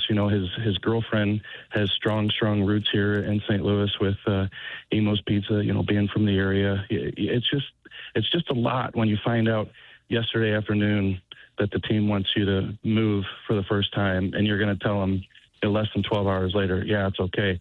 And without trying to, write a story on the air here about Colton's legacy, what some people, whether they're in St. Louis or Buffalo, have to keep in mind, this is a guy who, not long after he started playing for the Blues, Tim, he lived here year-round. Whenever the Blues organization needed anything, whether it be a hospital visit, whether it needed to be, hey, come try on the uniform and we're going to do a video and produce that when the uniforms are announced. He said, got it, I'm there. Like, this is a guy who was there every single time the Blues answered, and then yesterday he had his world rocked. So I just think it's a situation where I wouldn't guarantee that he's going to waive the no-trade clause. I would think if his girlfriend has the Emo's connection and the way that business is going, the last thing she needs right now is to be living in Buffalo, New York. Yeah, and I don't pretend to know a lot of details, about that situation. As Martin, an 8-year-old Martin is crying right in front of me, right? That's what I picture Kilcoyne look. But I think that, that's the one side that, hey, we hear, about families and we hear about, St. Louis Blues players, marrying St. Louis girls and staying here after their career and so on and so forth. Again, I don't want to sit here and say that, I know everything about the situation. All I can tell you is that when you talk to people who know Colton Parayko, who are close to him, who might have talked to him in the last 24 hours, they have brought that factor up every single time. The fact that he has a girlfriend here with strong roots, and, it's not just as easy as jumping on a plane and heading to Buffalo.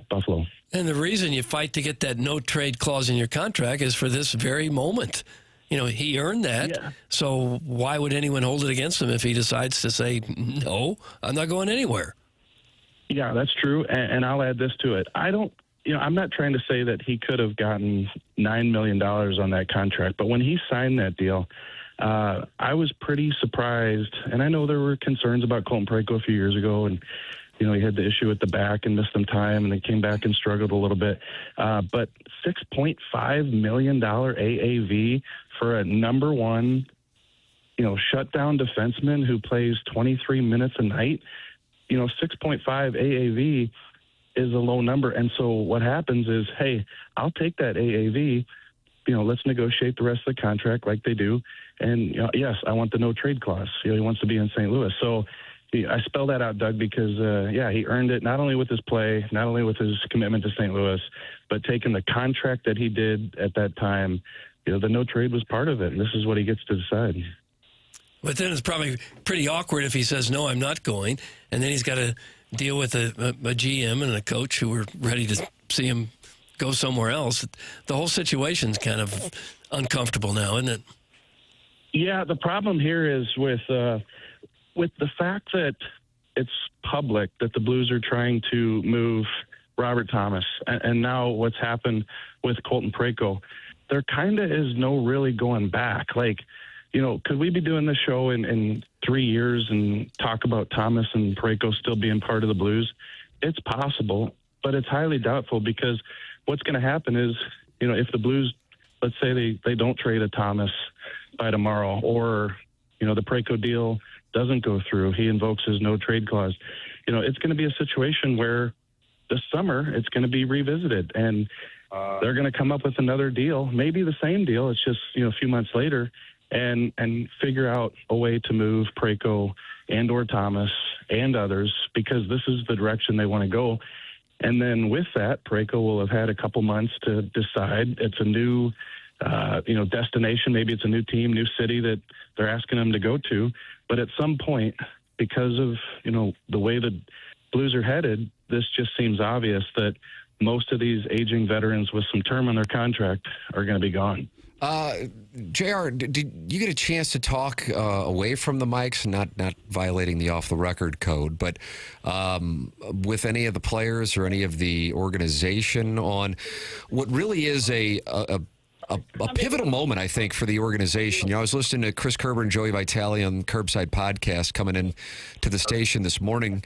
And, what Vitale was saying, he goes, we heard about Sundqvist, we heard about Falk, we heard about Schenn, but this is a different deal here. And this is a guy who is, approaching big-time historic numbers with the franchise.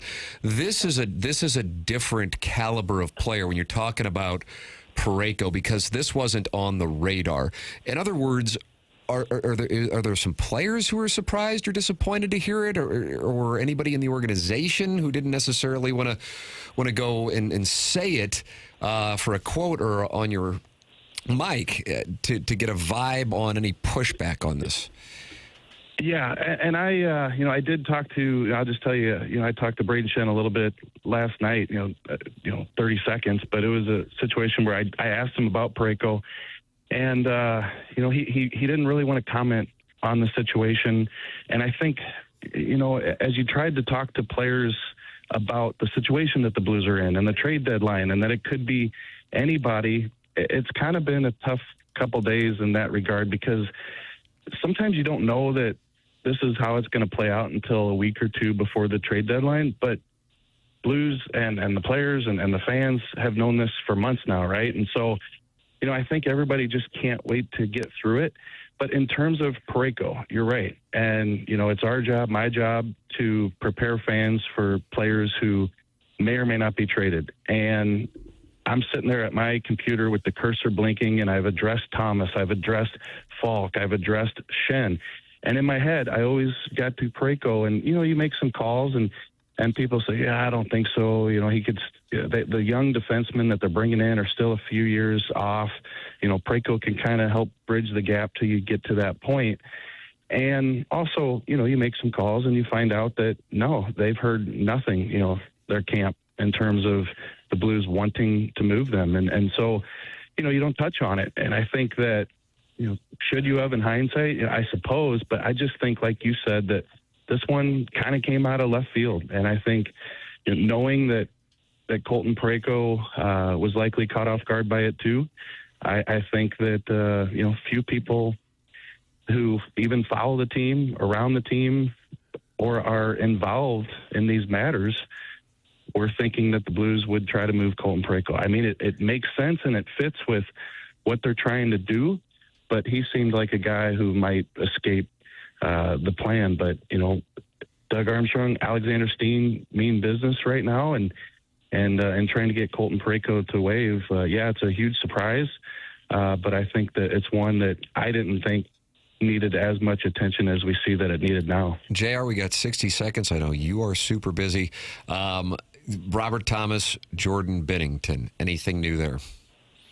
Yeah, so I think with Thomas, it could pop up. The one thing with him is he's going to need some time to decide too. He can't just give the Blues an answer right when they call him. The trade deadline's tomorrow at 2. So I would think that they'd, if they're going to do that, that would something that would be in motion today. I still would never count Utah out. I think Utah is a place that he would probably go with Bill Armstrong. Good team there. Would he waive? But Utah's going to have to come up with the package. And then Binnington, quickly, I don't know that anything will be done by tomorrow. I still think something, if it doesn't get done tomorrow, will be done in the summer. Carolina was nibbling. I think Montreal could be interested. And the one thing I'll always say with Jordan Binnington, I'll end on this, is I've heard him 1,000 times say, I love being in the show. I love playing in the show. You know, he told me Arizona, playing out there at the college campus, that wasn't the show. If this guy could go to a big market, play somewhere, you know, like in Montreal, I think he would take that opportunity. That's Jeremy Rutherford. Make sure you are listening throughout the day here on 101 ESPN, reading JR and The Athletic, and, of course, following him on Twitter for all the latest on the Blues and this trade deadline, which is certainly coming to a culmination, but adding some new elements that we didn't expect just 24 hours ago. JR, appreciate the time and the great reporting, man. Thanks so much for calling us on a quick turnaround as you land in San Jose. Yeah, sorry about Marty crying there in the background. Yeah, that was not good. That was not professional. Thanks, JR. Yep, see you guys. There he is. That's Jeremy Rutherford with us. We'll take a break, come back with more TMA.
Oh, so good. You ever see that music video? I don't think I did. No. Recommend it.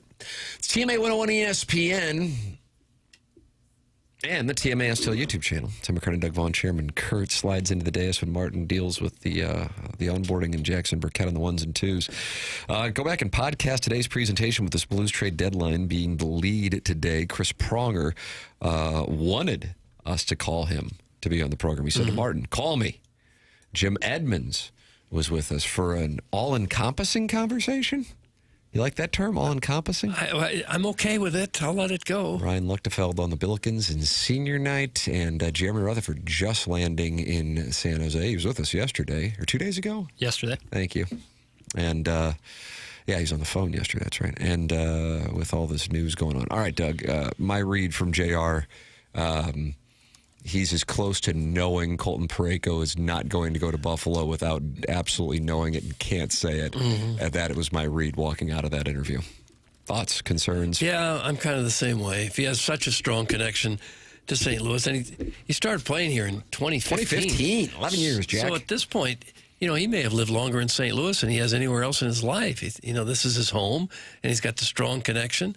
And if his girlfriend is tied in with the Emos business, with Emos family, I'm not sure. The last place she wants to go right now is Buffalo, New York. Why would they move?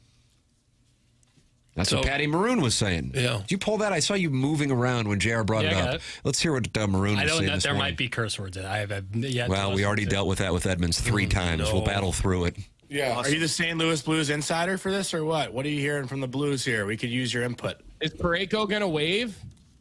I don't think he will. Why would you? Yeah. He's he's not married. He has a girlfriend from St. Louis.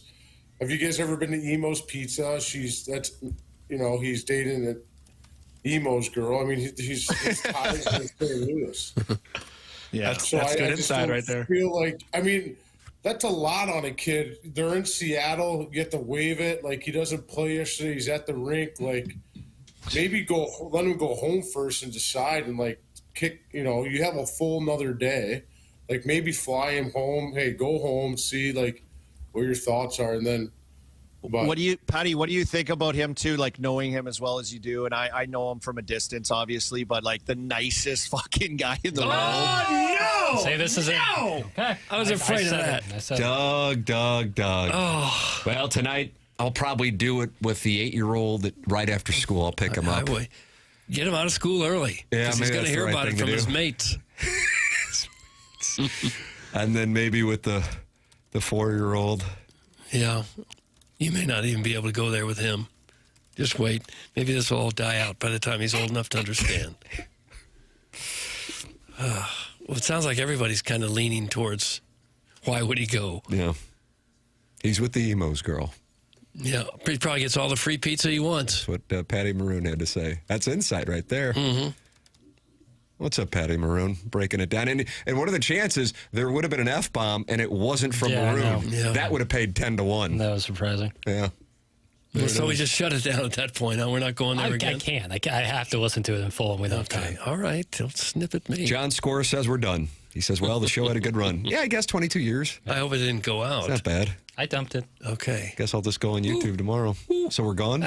No, we're fine. No. We get to do the show again tomorrow. We dumped it. That's the only thing that matters. You have a dump button over there, Doug. Is that right? Do we? Yeah, all of you have dump buttons. For ourselves, but not for the main show. What do you mean? We could dump out the whole show? Yes. Deduct the fine out of Pale's paycheck. That's some Chief J Strong blow. Even though I said that there's likely a curse word in here and be careful. I thought you were the only ones who had the ability to. No, this is FM radio here, baby. This is the big time. This is really. This is the big time. You can dump. Doug, feel free to dump. Okay. Hey, I guess I'll go see Dr. Brandon Pryor today while my Hubbard Health Insurance still works. Yeah, get it in now. 100 West Dental It's on Manchester in Baldwin. That's 100westdental.com. Struggling to eat steak, missing a tooth, denture that's floating around like a hockey puck? Get to know Dr. Brandon Pryor at 100 West Dental. Complex rehabilitative dentistry, implants, reconstructions, etc., giving you the ability to chew and smile back to 100%. Most dentists charge you $500 just to find out what's wrong. Not Dr. Pryor. And this is for the TMA audience only. Dr. Pryor is waiving the cost of a 3D scan and implant consultation. That's a $450 value on the house just to see if you're a good candidate. Get your smile and your life back. Call 100 West Dental at 636-585-0100 or visit 100westdental.com to schedule right from your phone. Tell them that I sent you for a complimentary implant consult. There it is, 100westdental.com. We'll take a break, come back with final segment of TMA that includes the winner of today's Design Air Heating and Cooling email today. BK and Ferrari at the top of the hour. This is 101 ESPN.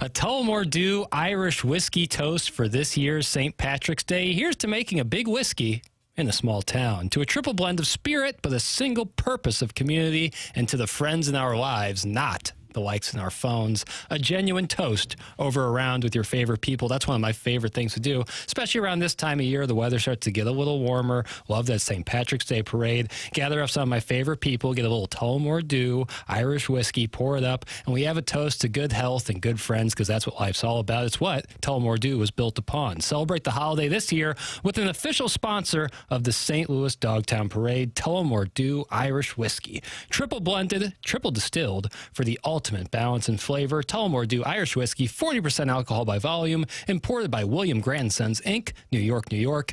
Please enjoy Tullamore Dew responsibly.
This is Jackson with a Sports Center update brought to you by Universal Windows Direct. Blues back in action tomorrow, taking on the Sharks. Pregame at 8, puck drop at 9, right here on 101 ESPN. That was another Sports Center update brought to you by Universal Windows Direct.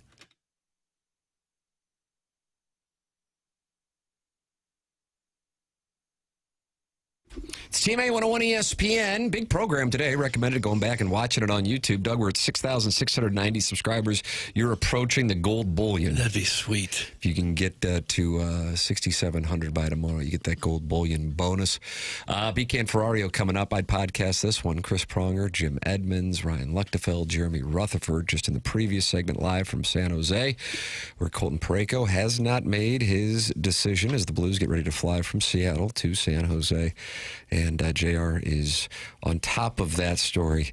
And I would recommend listening to 101 ESPN throughout the day and following JR on The Athletic and Twitter for the latest on this trade deadline story. We have the Design Air Heating and Cooling Email of the Month competition brought to you by Design Air Heating and Cooling. And then the big prize is from Schaefer Door Company. Jackson Burkett has our winner for day 4. Ladies and gentlemen, it's Jackson Burkett. First 3 days, 3 new winners.